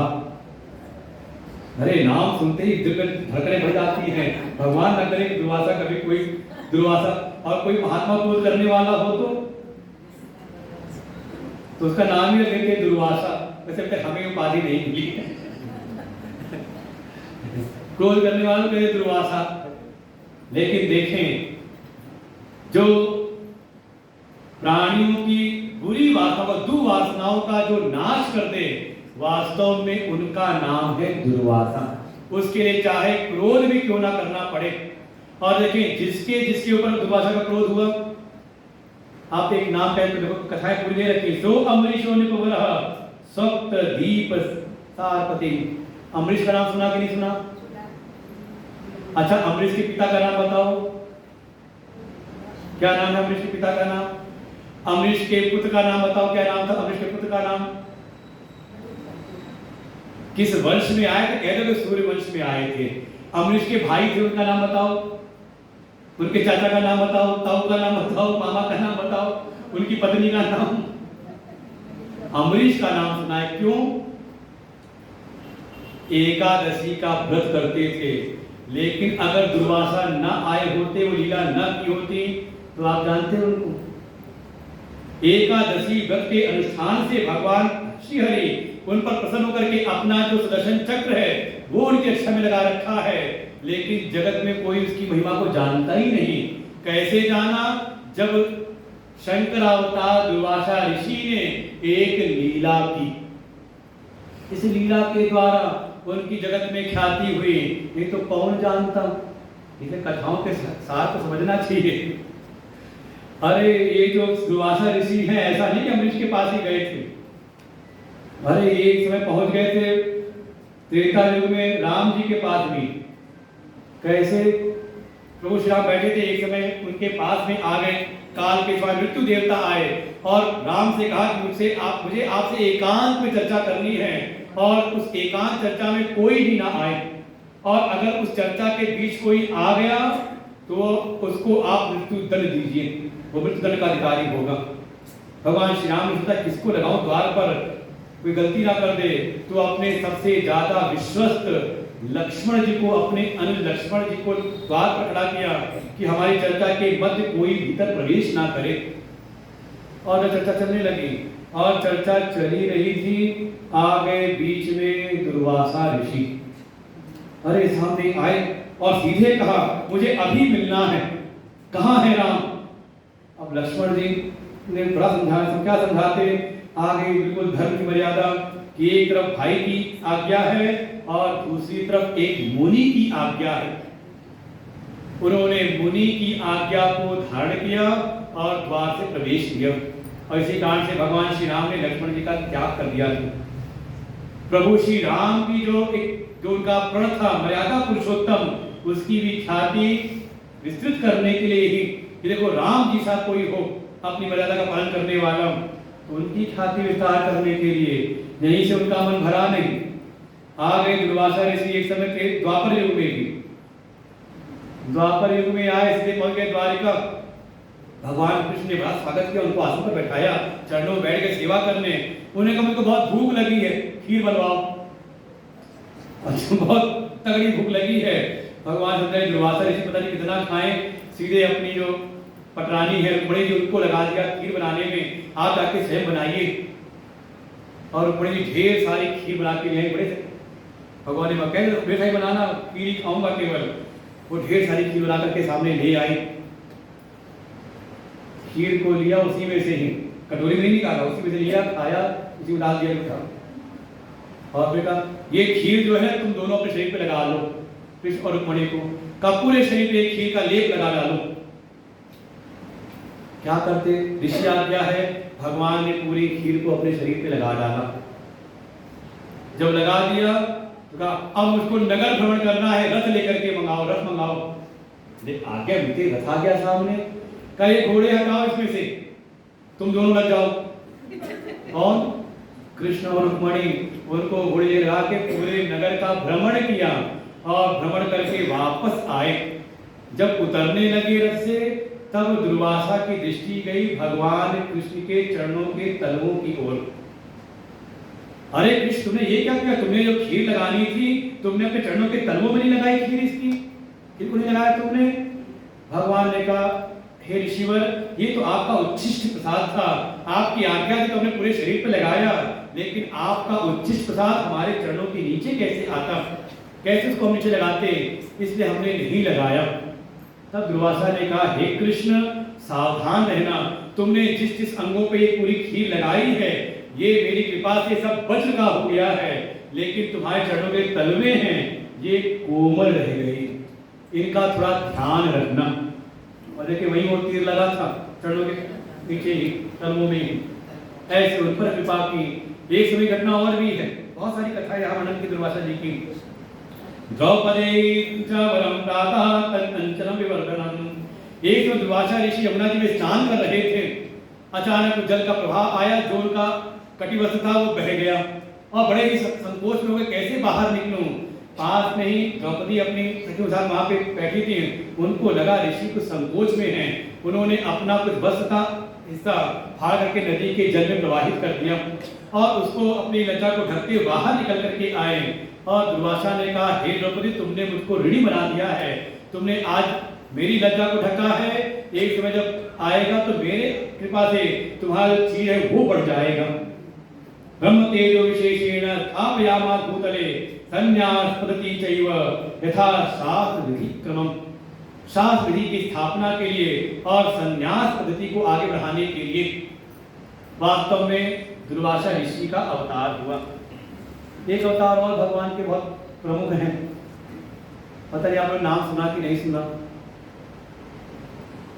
हनुमान जी का नाम कौन है ये? हनुमान जी भी भगवान के एकादश रुद्र के 11वें रुद्र हैं, उनके स्वरूप हैं हनुमान जी भी। अतः परम सुप्रीत्या हनुमत्ते मुने यथा चकारा शुभरो लीला तद्रूपतो वरा। हनुमान जी भी भगवान शिव के ही स्वरूप हैं, उनके ही तेज से प्रकट हुए हैं, केसरी और अंजना माँ के गर्भ से। और जिन्होंने अब इनके चरित्र को सुनाने लगे तो भगवान को एक सप्ताह ही नहीं चाहिए हनुमत चरित्र के लिए। अभी हमारे राजीव जी इन्होंने अपनी सोसाइटी में कराया सुंदरकांड 7 दिन। सुंदरकांड का नाम लिया तो सुंदरकांड की कथा चली 2 घंटे रोज, और उसमें भी आखिरी के 2 दिन हमें समेटना पड़ा सबका विस्तृत जो भगवान हनुमान जी का चरित्र है सुंदरकांड में वर्णन किया है। जो कोई उसका नित्य पाठ करता है हनुमान जी कृपा। और देखो मन में संशय हो किस देवता को मनाए, किस देवता को अपना इष्ट बनाए, तो कहीं ना कहीं एक को मनाए दूसरा रह जाता है, दूसरे तीसरे।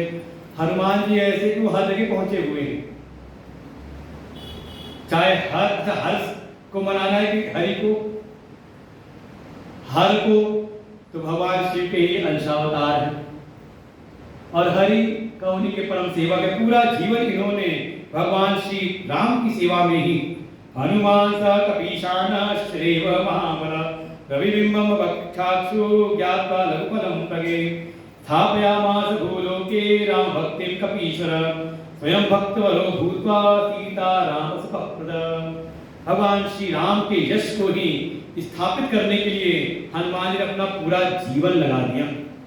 वास्तव में जीवन हो तो हनुमान जी के जैसे। अरे वर्णन आता है कि एक समय जब हनुमान जी की और राम जी की जब भेंट हुई किष्किंधा कांड में, तो एक ग्रंथ में ऐसा वर्णन किया कि जैसे सुग्रीव ने भेजा था ना कि पता करो कौन है ये, तो हनुमान जी ने जाके ब्राह्मण वेश जाके पूछा उनसे, तो सब बात पता चली। इधर राम जी ने भी लक्ष्मण को इशारा किया तुम भी तो पूछो ये कौन है, और पूछा कि आप भी तो अपना परिचय दो कि आप कौन हैं। तब हनुमान जी बड़ा सताते हैं, हे प्रभु मैंने पूछा तो मैं तो जीव हूं, मैं पूछ लूं कोई बात नहीं, लेकिन आप तो चाहते जगत के साईं हैं, स्वामी हैं, आप पूछते हो, लेकिन अगर आप पूछ रहे हो तो मैं अपना परिचय देता हूं। लेकिन किसका परिचय दूं? शरीर का परिचय दूं? भाई आपसे परिचय पूछे तो किसका परिचय देते हो? शरीर को माध्यम बना के, शरीर को आधार बना के, तो कहा शरीर से परिचय दूं कि मैं कौन हूं, या शरीर के भीतर जो जीव आया हुआ है उससे परिचय दूं, या शरीर और जीव दोनों का जो अधिष्ठान चेतन है आत्मा से, किससे परिचय दूं? जैसे भगवान के तीन स्वरूप हो गए ना, एक उनका हो गया परब्रह्म स्वरूप, दूसरा उनका हो गया ईश्वर मायापति ईश्वर, और तीसरा हो गया उनका भगवान सगुण साकार रूप। ऐसे ही हनुमान जी ने कहा ये जीव के भी ऐसे ही तीन हैं, एक सगुण साकार शरीर है हमारा जो आप इसका परिचय देते हो, उसको सजाते संवारते रहते हो, फिर इसके भीतर वो बचपन में खेल खेला कि उसको छू के दिखाओ, खेला कि नहीं, तो कोई भाई बहन आया तो छू दिया, कहे तो मेरा हाथ है मुझको छू के दिखाओ, उसने पीठ को छुआई तो मेरी पीठ है मुझको छू के दिखाओ। ऐसा बालपन में उन्होंने बड़े ज्ञान वाले खेल खेलते थे, बस उस ज्ञान की दृष्टि भी तक नहीं रहती थी। कहीं ना कहीं है क्या है शरीर, अगर आप कहो मैं शरीर, तो शरीर कौन सा? शरीर की तो इसकी बदलती, कभी बालपन था, कभी युवा अवस्था, कभी वृद्धपन, तो इसमें छूट गया कौन सा शरीर आप? तो कहते नहीं मैं कौन हूं, कहते मैं मतलब शरीर के भीतर रहने वाला जो है, जो शरीर का मालिक है, कौन? का जीव। जो जीव दृष्टि से परिचय दूं, या इन दोनों को सत्ता जिससे मिलती है आत्मा। आप कौन हो? यहां कहोगे मैं आत्मा हूं, किससे परिचय दूं? तो हनुमान जी ने कहा ठीक है मैं तीनों से परिचय देता हूं।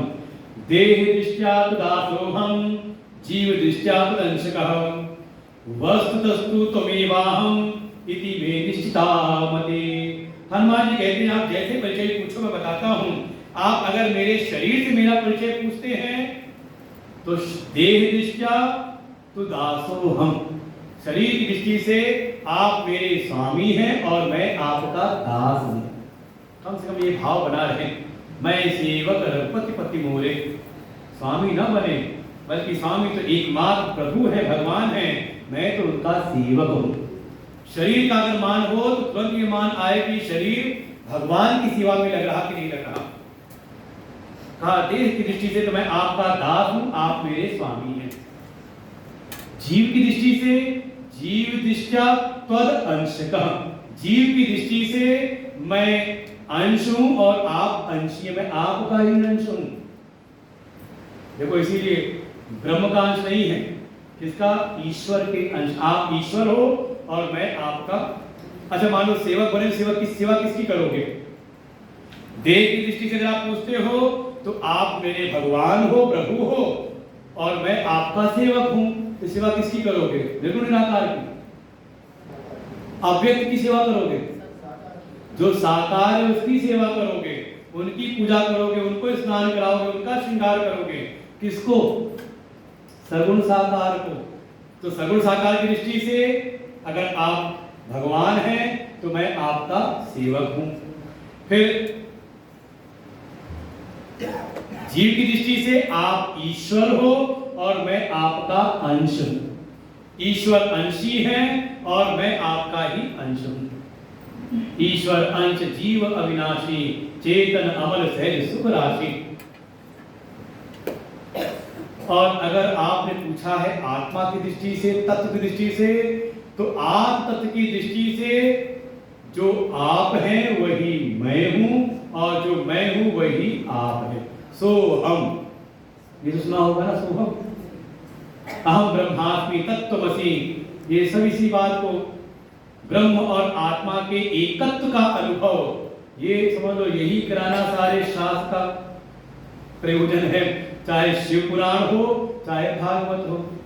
भागवत में भी यही बात आएगी, सर्ववेदांत सारं यत् ब्रह्मात्मैकत्व लक्षणम वस्तु अद्वितीयं तन्निष्ठम कैवल्यैक प्रयोजनम। ये भागवत जी का श्लोक है, 12वें अध्याय, 12वें स्कंद के बिल्कुल आखिरी अध्याय का अंतिम श्लोक आता है कि सारे भागवत शास्त्रीय कहानियां हैं, कथाएं हैं, इन सबका सार यही है कि जीव को ये सारे वेद वेदांत का जो सार है वो उसको प्राप्त हो जाए, उसको बोध हो जाए। किसका? का ब्रह्म और आत्मा के एकत्व का बोध, ब्रह्म आत्मैकत्व लक्षणम, उस अद्वितीय वस्तु का बोध हो जाए। हनुमान जी कहते हैं जो आप है सो मैं हूं, सो मैं हूं सो आप है, यही ऐसी मेरी निश्चित मति रहती है। यही ज्ञान हो जाए जीवन में तो दोनों कथा सार्थक है। और जब तक ये बोध ना हो जाए तीनों का, निर्गुण निराकार दृष्टि से मैं आत्मा हूं और वो ब्रह्म है, दोनों एक है। सगुण निराकार की दृष्टि से वो ईश्वर है, मायापति है, और मैं माया के अधीन जीव, उनका अंश हूं। और अगर साकार दृष्टि से देखें तो वो मेरे प्रभु हैं, भगवान हैं, और मैं उनका सेवक हूं। बस ये ज्ञान हो जाए तो मानो कथा पूरी हुई। ऐसे भगवान के और भी अवतार हुए, कई सारे अवतार हुए। एक विकराल अवतार हुआ दधीचि ऋषि के माध्यम से, उनका अवतार हुआ, और ऐसे करते करते उनके कुछ 12 और अवतार हुए। अवतारांशु विभो द्वादशमिता परान ज्योतिर्लिंग स्वरूपान वै नानो दीकार कानुने। उनके 12 मुख्य अवतार हुए। कौन कौन से?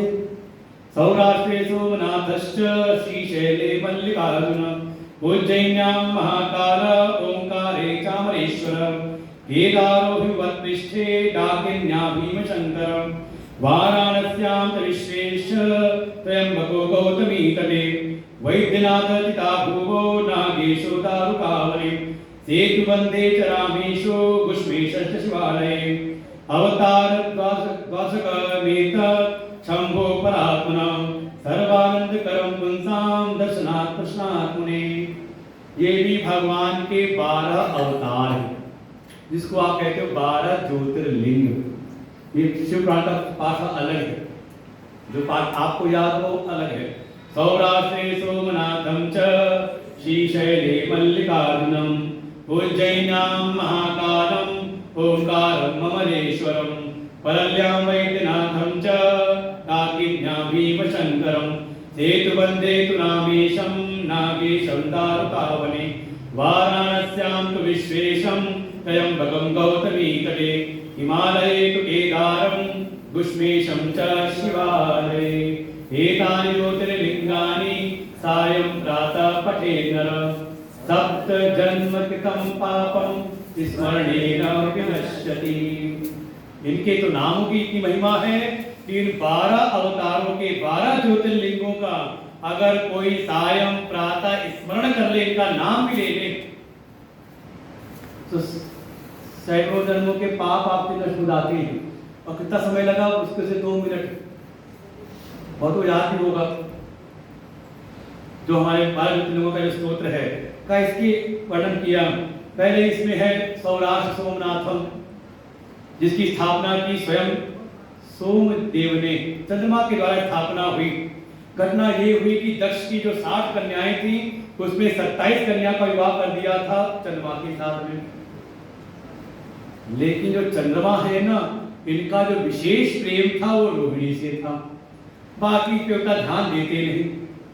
26 थी, वो 26 रुष्ट हो गई, चली गई दक्ष के पास, पिता के पास में, और जाके सारा बुरा बताया उनके सामने।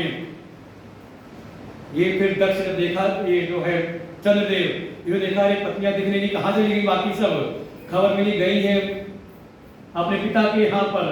बड़े डरते हुए आए, दक्ष ने समझाया कि तुम्हारी ये जो 27 पत्नियां सबके प्रति समान भाव रखा करो, ये विषम व्यवहार मत किया करो, समझाया उनको। गए वापस, लेकिन जाके फिर वही काम करते हैं। फिर उनकी जो विशेष एक जो आसक्ति प्रेम है रोहिणी के प्रति है, वो 26 फिर नाराज होकर चली गई पिता के घर पर। अब की बार जब आए सोमदेव चंद्रदेव जब वहां पहुंचे, अब तो दक्ष के क्रोध का कोई पारावार नहीं। आते ही देखा जय चंद्रमा को, ये प्रणाम करते उसके पहले ही दूर हट जा मेरी नजरों से, तू इतना दुष्ट है, इतना ढीठ है, मेरी कहीं बात को समझता नहीं। जाओ, मैं अभी तुझे श्राप देता हूं कि तेरा क्षय हो जाए। धीरे धीरे तेरी जो कांति है, चमक है, जिसका तुझे बड़ा मान है, ये धीरे धीरे क्षरण होने लग जाए इसका। अरे देखते थे कांति की घटने लगी, लेकिन उन्हें प्रार्थना की, हे पिताजी आपने मानो मुझको श्राप तो दे दिया, मैं क्षय हो जाऊंगा तो नुकसान तो आपकी कन्याओं का ही तो होगा। तब दक्ष को होश आया, देखो क्रोध में कहीं ना कहीं बुद्धि भी सब काम नहीं करता। तब होश आया, अरे कहीं ना कहीं श्राप तो मैंने अपनी कन्याओं को दे दिया है। कहा ठीक है, इस श्राप तो मैंने तुझे दे दिया है, इसका अगर तू शमन कराना चाहता है तो उपाय तो यही है, तू महादेव की शरण में जा। और फिर चंद्रदेव चले जाते हैं, प्रभास पाटन क्षेत्र है, वहां नदियों के समुद्र के किनारे नदियों का संगम है, वहां जाकर के भगवान श्री की पार्थिव मूर्ति बनाते हैं। तत्राद्य सोमनाथो ही चल दुःखक्षयं करम क्षय कुष्ठादि रोगानां नाशका पूजनान् मुने। और फिर नित्य ही भगवान की पार्थिव मूर्ति बना करके त्रयंबक विधान से भगवान शिव की उपासना करते हैं। और इनकी उपासना से भगवान शिव प्रकट हुए और इनको अपना वरदान दिया कि क्षय में संशोधन कर दिया। का तुम्हारा क्षरण तो होगा, क्षय तो होगा, लेकिन 15 दिन तुम्हारा क्षय होगा और फिर 15 दिन तुम पुनः फिर वृद्धि को प्राप्त होगे। वैसे ही होता है, पूर्णिमा आ गई तो का अब क्षय होगा 15 दिन एक पक्ष, और फिर अमावस्या के बाद से धीरे धीरे कराएं की बढ़ती चली जाती है। और कोई बात वरदान चाहते तो मांग लो। सोमदेव ने कहा प्रभु आप यहीं पर विराजमान हो जाइए, और अपने भक्त चंद्रदेव सोमदेव की महिमा को बढ़ाने के लिए भगवान वहीं पर स्थापित हो जाते हैं उन्हीं के नाम से। सौराष्ट्र सोमनाथम, ऐसे भगवान वहीं पर स्थापित हो गए। दूसरे हैं श्रीशैल मल्लिकार्जुनम, इनकी कथा सुनी थी। बेटा नाराज होकर चला गया था घर छोड़ करके, भूल गए, बड़ा बेटा था, आजीवन विवाह नहीं करूंगा, चला गया था कहाँ, श्रीशैल पर्वत पर। वही मनाने गए थे, मन में आया, क्योंकि जब रहते कैलाश पर तो याद आती बड़े बेटे की, और चले जाते श्रीशैल क्रौच पर्वत पर तो याद आती छोटे बेटे की, पोते की धोतों की याद आने लगती है। तो उन्होंने सोचा वहां तो हम रहते ही रहते हैं, जहां भी अपने एक एक अंश से यही विराजमान हो जाएं। तो वहीं पर दोनों ही स्थापित हो गए। तो माँ पार्वती का नाम है मल्लिका और भगवान शिव है अर्जुन। तो भगवान वहां पर विराजमान हो गए। मल्लिकार्जुन संज्ञश्चावतार संक्रस्वै, वो आकर के वहां पर स्थापित हो गए। कथा आगे सुनाई तीसरे की। महाकालाभिधस्ताता अवतार संक्रस्वै उज्जयिन्यां नगर्यां च बभूव सवजनावनः। वहां पर जो उज्जयिनी नगरी है, वहां पर एक वेद नाम के ब्राह्मण रहते, भगवान शिव के परम भक्त हैं। इनका विवाह हुआ, इनके 4 पुत्र, इनके चारों पुत्र और पत्नी सहित ये सब भगवान शिव की आराधना करते हैं। उनकी पार्थिव मूर्ति बना करके उनकी उपासना करते हैं। एक समय एक दूषण नाम का एक दैत्य, उसने आकर के उज्जयिनी पर आक्रमण किया और जितने भी धर्मपरायण थे उनका या तो उनका वध कर दिया या तो उनको कारागृह में बंदी बना दिया। ये सब जो चारों पुत्र हैं और इनके पिता, ये कारागृह में जब बंदी बना दिए गए, कारागृह में भी आकर के ये भगवान की उपासना करते हैं। पार्थिव विधि से उनकी उपासना करते हुए पूजन पाठ करते हैं। ये एक दिन खबर मिली, इसको सबने सूचना दी कि ये देखो जो बंदी बने हुए हैं ब्राह्मण, ये परिवार जो है, बाकी सब तो धर्म से मुक्त हो गए, लेकिन अभी यही एक परिवार रह गया है। समझे, परंपरा चली आ रही कब से, सनातन धर्म को नष्ट करने के लिए। और जो रह जाता उसी पर सब आक्रमण करते हैं। इसलिए बहुत सावधान रहो, जो आप अपने धर्म का पालन करें, किसी के बहकावे में ना आए। स्वधर्मे निधनम से या परधर्म भयावह। ये जो चारों जो शिव भक्त हैं और इनके जो पिता हैं वेद नाम के जो ब्राह्मण, इनकी भगवान शिव में ऐसी निष्ठा, चाहे कोई कितना भी डराए लेकिन ये कभी किसी भयभीत होते नहीं। इनके भीतर भाव तो यही है, हमारे रक्षक तो भगवान शिव हैं, तब हमें किसका भय करना। इस संसार में किसी अनाथ को किसी का आश्रय मिल जाए तो उसमें भी कहीं निरंता आ जाती है। हमें तो भगवान शिव का आश्रय प्राप्त है। किसी प्रकार से भी ये नहीं माने, वो दुष्ट आया दूसरा नाम का दैत्य, उसने तलवार उठा ली, तुझे दिखता नहीं मैं तेरा कार बन करके आया हूं।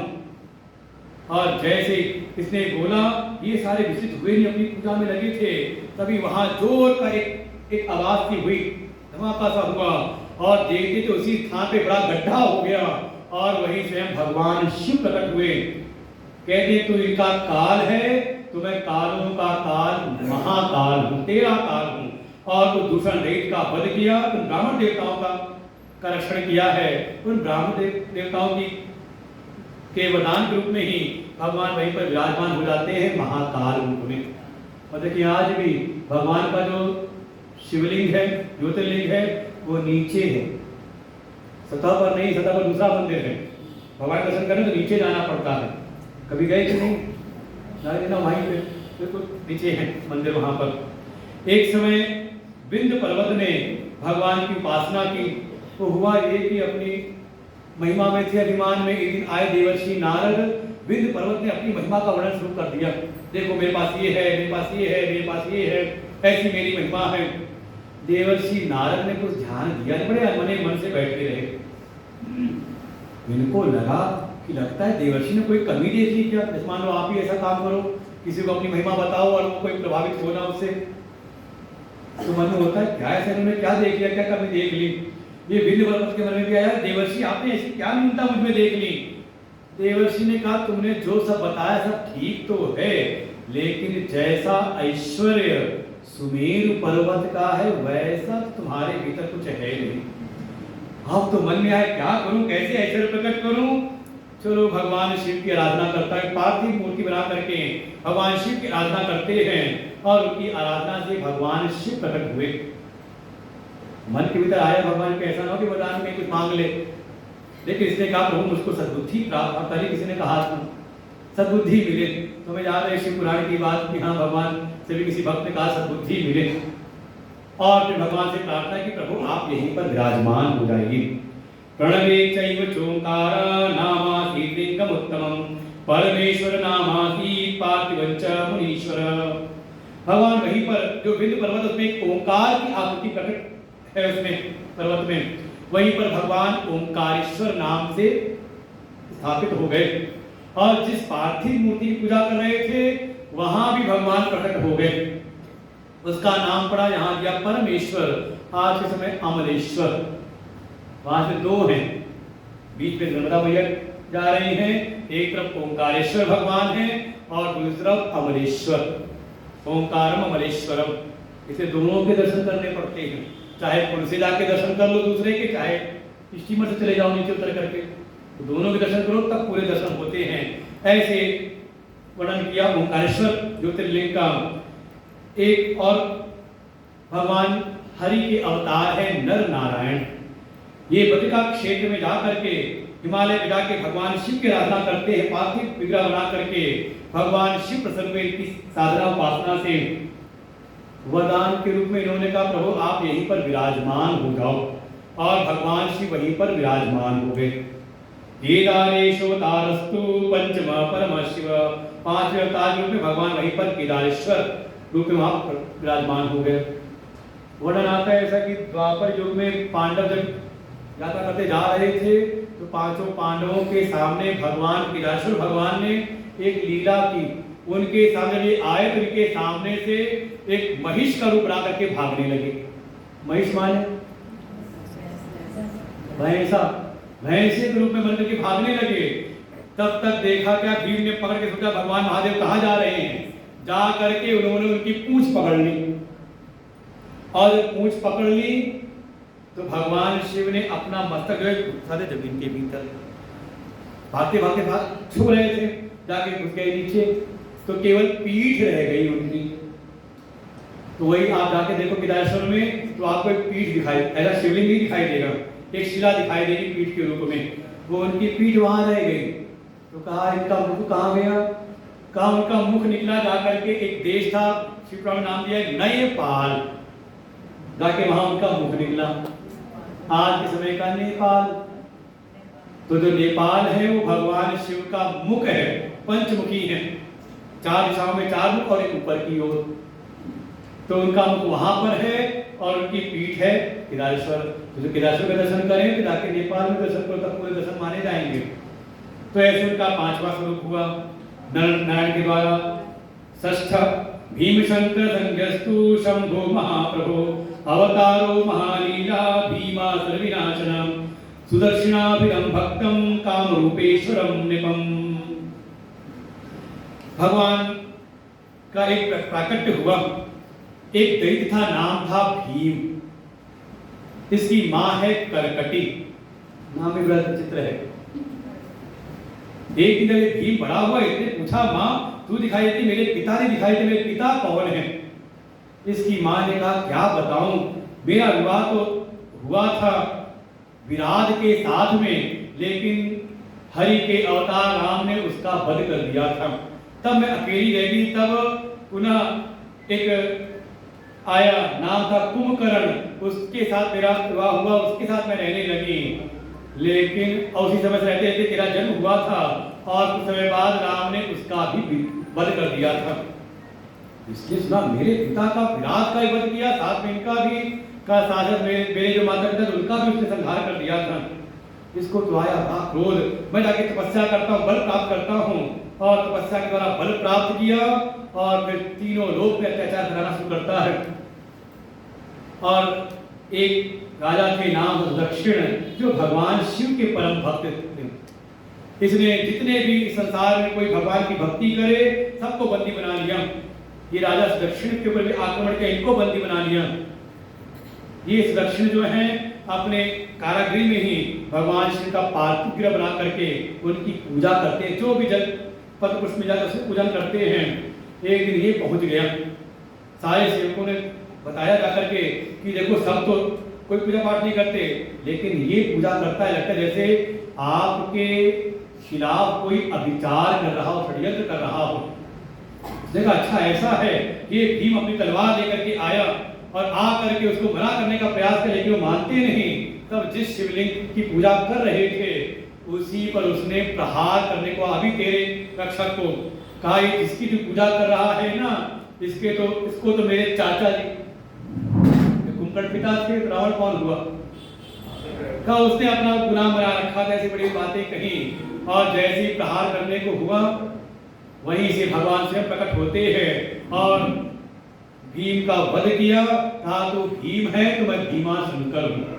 और आप जाके देखें, वो जैसी तलवार स्पर्श की थी तो निशान आज भी दिखता है, शिवलिंग के ऊपर एक निशान बना हुआ है बीच में। ऐसे भीमाशंकर के रूप में भगवान प्रकट हुए। साथ में बताए विश्वेश्वर अवतारस्तु काश्याम जातो सप्तमः, साथ में है काशी विश्वनाथ भगवान, उनकी तो क्या महिमा कही जाए, वो स्वयं वहां स्थित हो गए, कभी उससे मुक्त होते नहीं। 8वें त्र्यंबकाख्यो अवतारो यह अष्टमो गौतमी तटे, दक्षिण देश में एक ऋषि है, नाम है गौतम ऋषि। इनकी उपासना से, इनके द्वारा कुछ ब्राह्मणों ने, कुछ ऋषियों ने इनके प्रति कुछ षड्यंत्र तो किया, लेकिन उस षड्यंत्र के उपरांत भी इन्होंने जो भगवान की पार्थिव पूजा की, पार्थिव लिंगों का निर्माण करके उनकी जो उपासना की, उसे भगवान शिव प्रकट हुए। और भगवान शिव तो कह देते हैं, इन्होंने कहा हे प्रभु मेरे पापों का शमन हो जाए। वो झूठ मूठ षड्यंत्र करके इन पे झूठी गौ हत्या का पाप लगा दिया था। इन्होंने प्रार्थना की हे प्रभु मैं इस गौ हत्या से मुक्त हो जाऊं। भगवान शिव ने कहा तुम बिल्कुल निष्पाप हो, ये सब उन सब सारे तुम्हारे द्वेषी ऋषि मुनि उन्होंने षड्यंत्र किया था, अभी मैं उन सब को दंड देता हूँ। गौतम ऋषि ने उनके भगवान के चरण पकड़ लिए, हे प्रभु वास्तव में उन्होंने मेरे पर कोई गलत नहीं किया, बल्कि उनकी तो मुझ पर कृपा रही। अगर उन्होंने ऐसा षड्यंत्र ना किया होता मुझे आपके दर्शन कहाँ से मिलते। इसलिए आप उन पर भी कृपा करिए, उनको भी सद्बुद्धि प्रदान करिए, वे भी सब आपकी भक्ति में लग जाएं। बस कृपा ये है कि प्रभु आप यहीं पर विराजमान हो जाइए। अपने भक्त की प्रार्थना से भगवान वहीं पर प्रकट हो गए त्र्यंबकेश्वर रूप में, और वहीं पर भगवान ने कृपा करके उनको गंगा प्रदान की, जो उन्हीं के नाम से विख्यात हुई, गौतमी गंगा। वैद्यनाथावतारो ही नव तत्कीर्तितः आविर्भूतो रावणार्थम बहुलीलाकर प्रभु। जो नौवे हैं वो है वैद्यनाथ। किसके द्वारा स्थापना हुई? ये ना समझना कि केवल देवता मनुष्य, भगवान भोले के जो भक्त है वो दैत्य ही हैं। रावण के द्वारा, रावण चला गया था एक समय कैलाश का, प्रभु आप चलिए लंका में, आप वहीं रहिए। अरे कैलाश उठा लिया था, ले चलता हूँ सीधे भगवान को। भगवान ने कहा नहीं, मैं तो नहीं जाऊंगा, तुम मेरा ये स्वरूप लेके जाओ, वहीं स्थापित कर देना।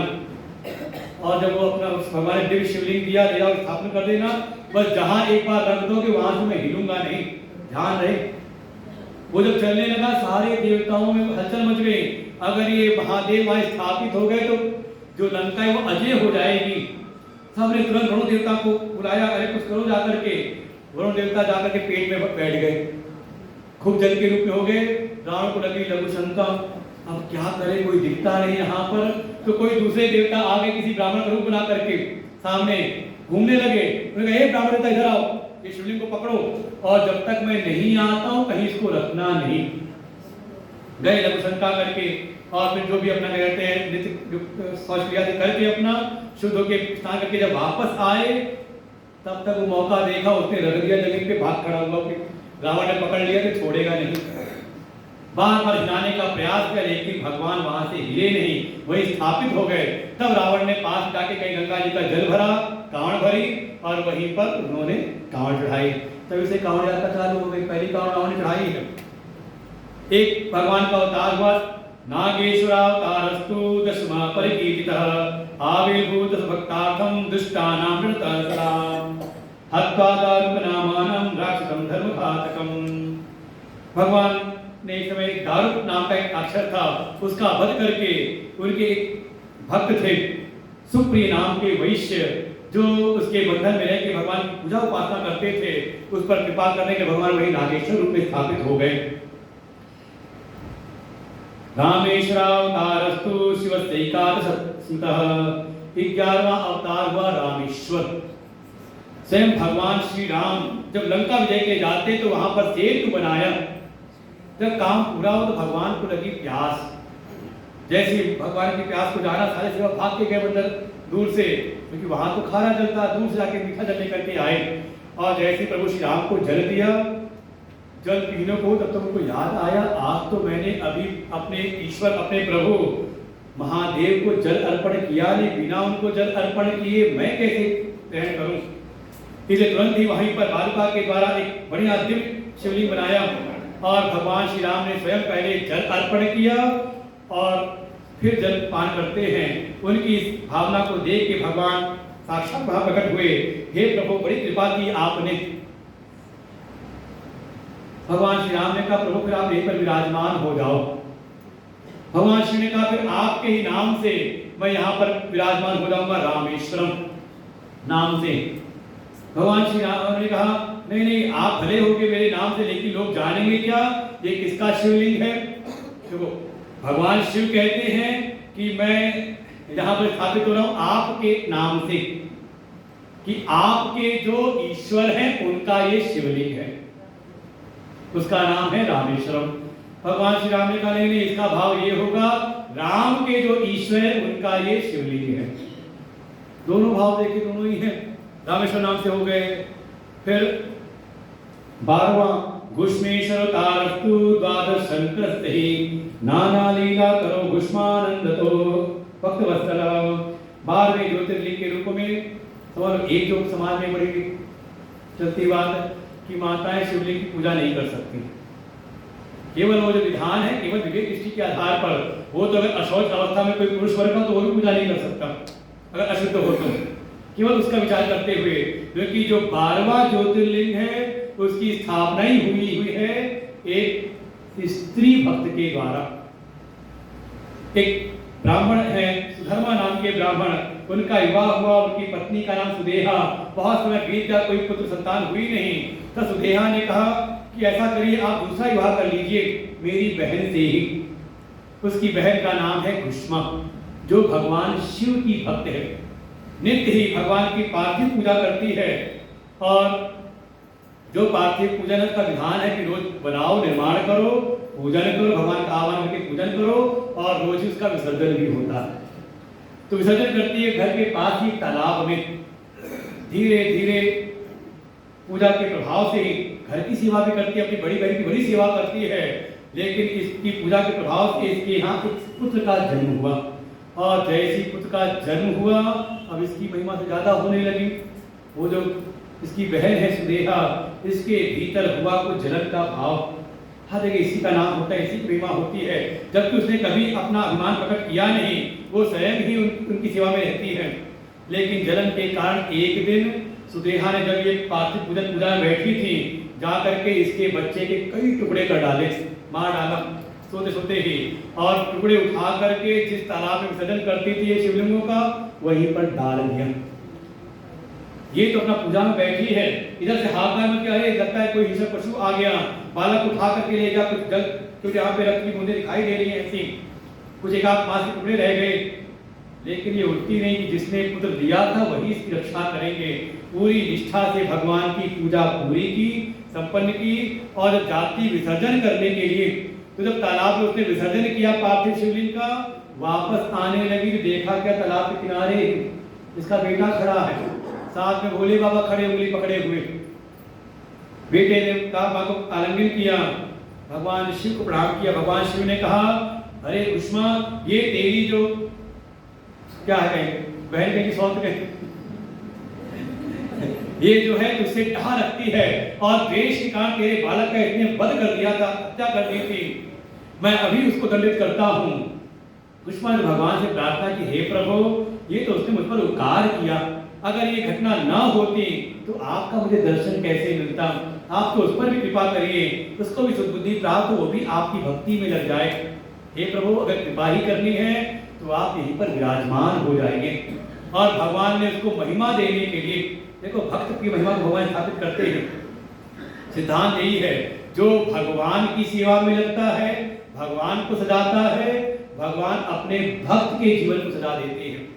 जो भगवान की प्रतिष्ठा कराता है, भगवान अपने भक्त की प्रतिष्ठा करा देते हैं। भगवान ने कहा, मैं यही विराजमान होऊंगा और तेरे नाम से ही होऊंगा। भगवान का 12वां अवतार हो गया घुष्मेश्वर।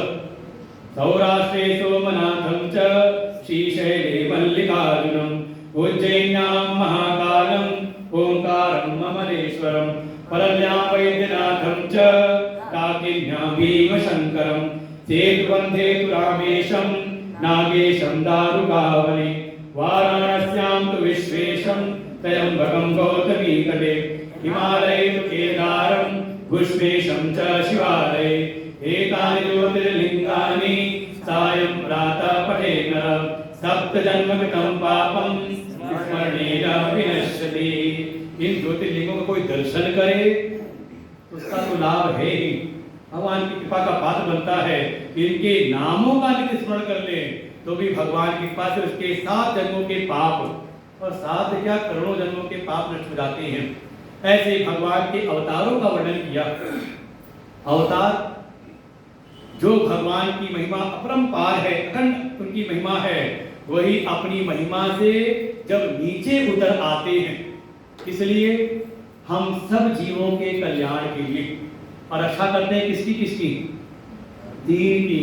कर्मों में शुद्धि हो इसलिए यज्ञ की रक्षा करते हैं, इसलिए यज्ञ जीवन में करते रहना। फिर हमारे भीतर भावनाओं की शुद्धि हो, प्रेम की शुद्धि हो, इसलिए भगवान गौ की रक्षा करते हैं। और तीसरा ज्ञान की शुद्धि हो, ज्ञान की रक्षा हो, इसलिए भगवान आकर के संतों की रक्षा करते हैं। इन तीनों की रक्षा करते हुए ये समाज को एक दिशा देने के लिए कि कर्मों में शुद्धि हो, प्रेम की भावना बढ़े और साथ ही साथ हम तत्व का ज्ञान भी प्राप्त करें। और तीनों की सिद्धि जिसके जीवन में हो जाए तो वो जीव अपने जीवत्व को त्याग करके साक्षात शिव स्वरूप हो जाता है। चिदानंद रूपः शिवोहम शिवोहम, यही वास्तव में शिव पुराण का प्रयोजन है कि वह अपने शिव स्वरूप में स्थापित हो जाएं। आगे पूछा क्या भगवान के लिए कोई व्रत भी करना पड़ता है, भगवान शिव को प्रसन्न करना हो? तो सूत जी ने कहा हाँ है तो एक व्रत, उसकी कथा हम लोग कल सुनाएंगे, आज नहीं। आज वैसे ही समय ज़्यादा हो गया है, लेकिन वास्तव में भगवान शिव की जो कथाएं हैं ये जीवन का कल्याण करने के लिए है। हमारे जीवन में कर्म की शुद्धि हो, प्रेम की शुद्धि हो और हम ज्ञान की प्राप्ति करें। तो कल इस कथा का विश्राम दिवस, कल कथा शाम को रही, शाम को मत आ जाना, हाँ सवेरे आ जाना, 10 से 11 अभी अनाउंसमेंट करेंगे। तो हम लोग कल की कथा जो है कल सुनेंगे। भगवान शिव का एक जो विशेष व्रत है और फिर भगवान ने विशेष उपदेश किया है, उनके हृदय की बात, तो उसको भी हम लोग कल सुनेंगे। आज यहीं पर विश्राम लेते हैं। ओम पूर्णमदः पूर्णमिदं पूर्णात् पूर्णमुदच्यते पूर्णस्य पूर्णमादाय पूर्णमेवावशिष्यते। ओम शांति शांति शांति। हरि ओम। श्री गुरुभ्यो नमः। हरि ओम। श्री शिव महापुराण की जय। आज स्वामी जी बीच में चर्चा कर रहे थे 12 प्रकार के यज्ञ, इनमें से एक ये भी यज्ञ है जो हमारे पिछले 6 दिनों से चल रहा है, 6वां दिवस शांति हो रहा है। इसको ज्ञान यज्ञ कहा गया और विस्तार से इसकी अगर चर्चा सुननी है तो गीता जी का 4वां अध्याय जो आपको 24 नवंबर सुनना चाहते हैं। 24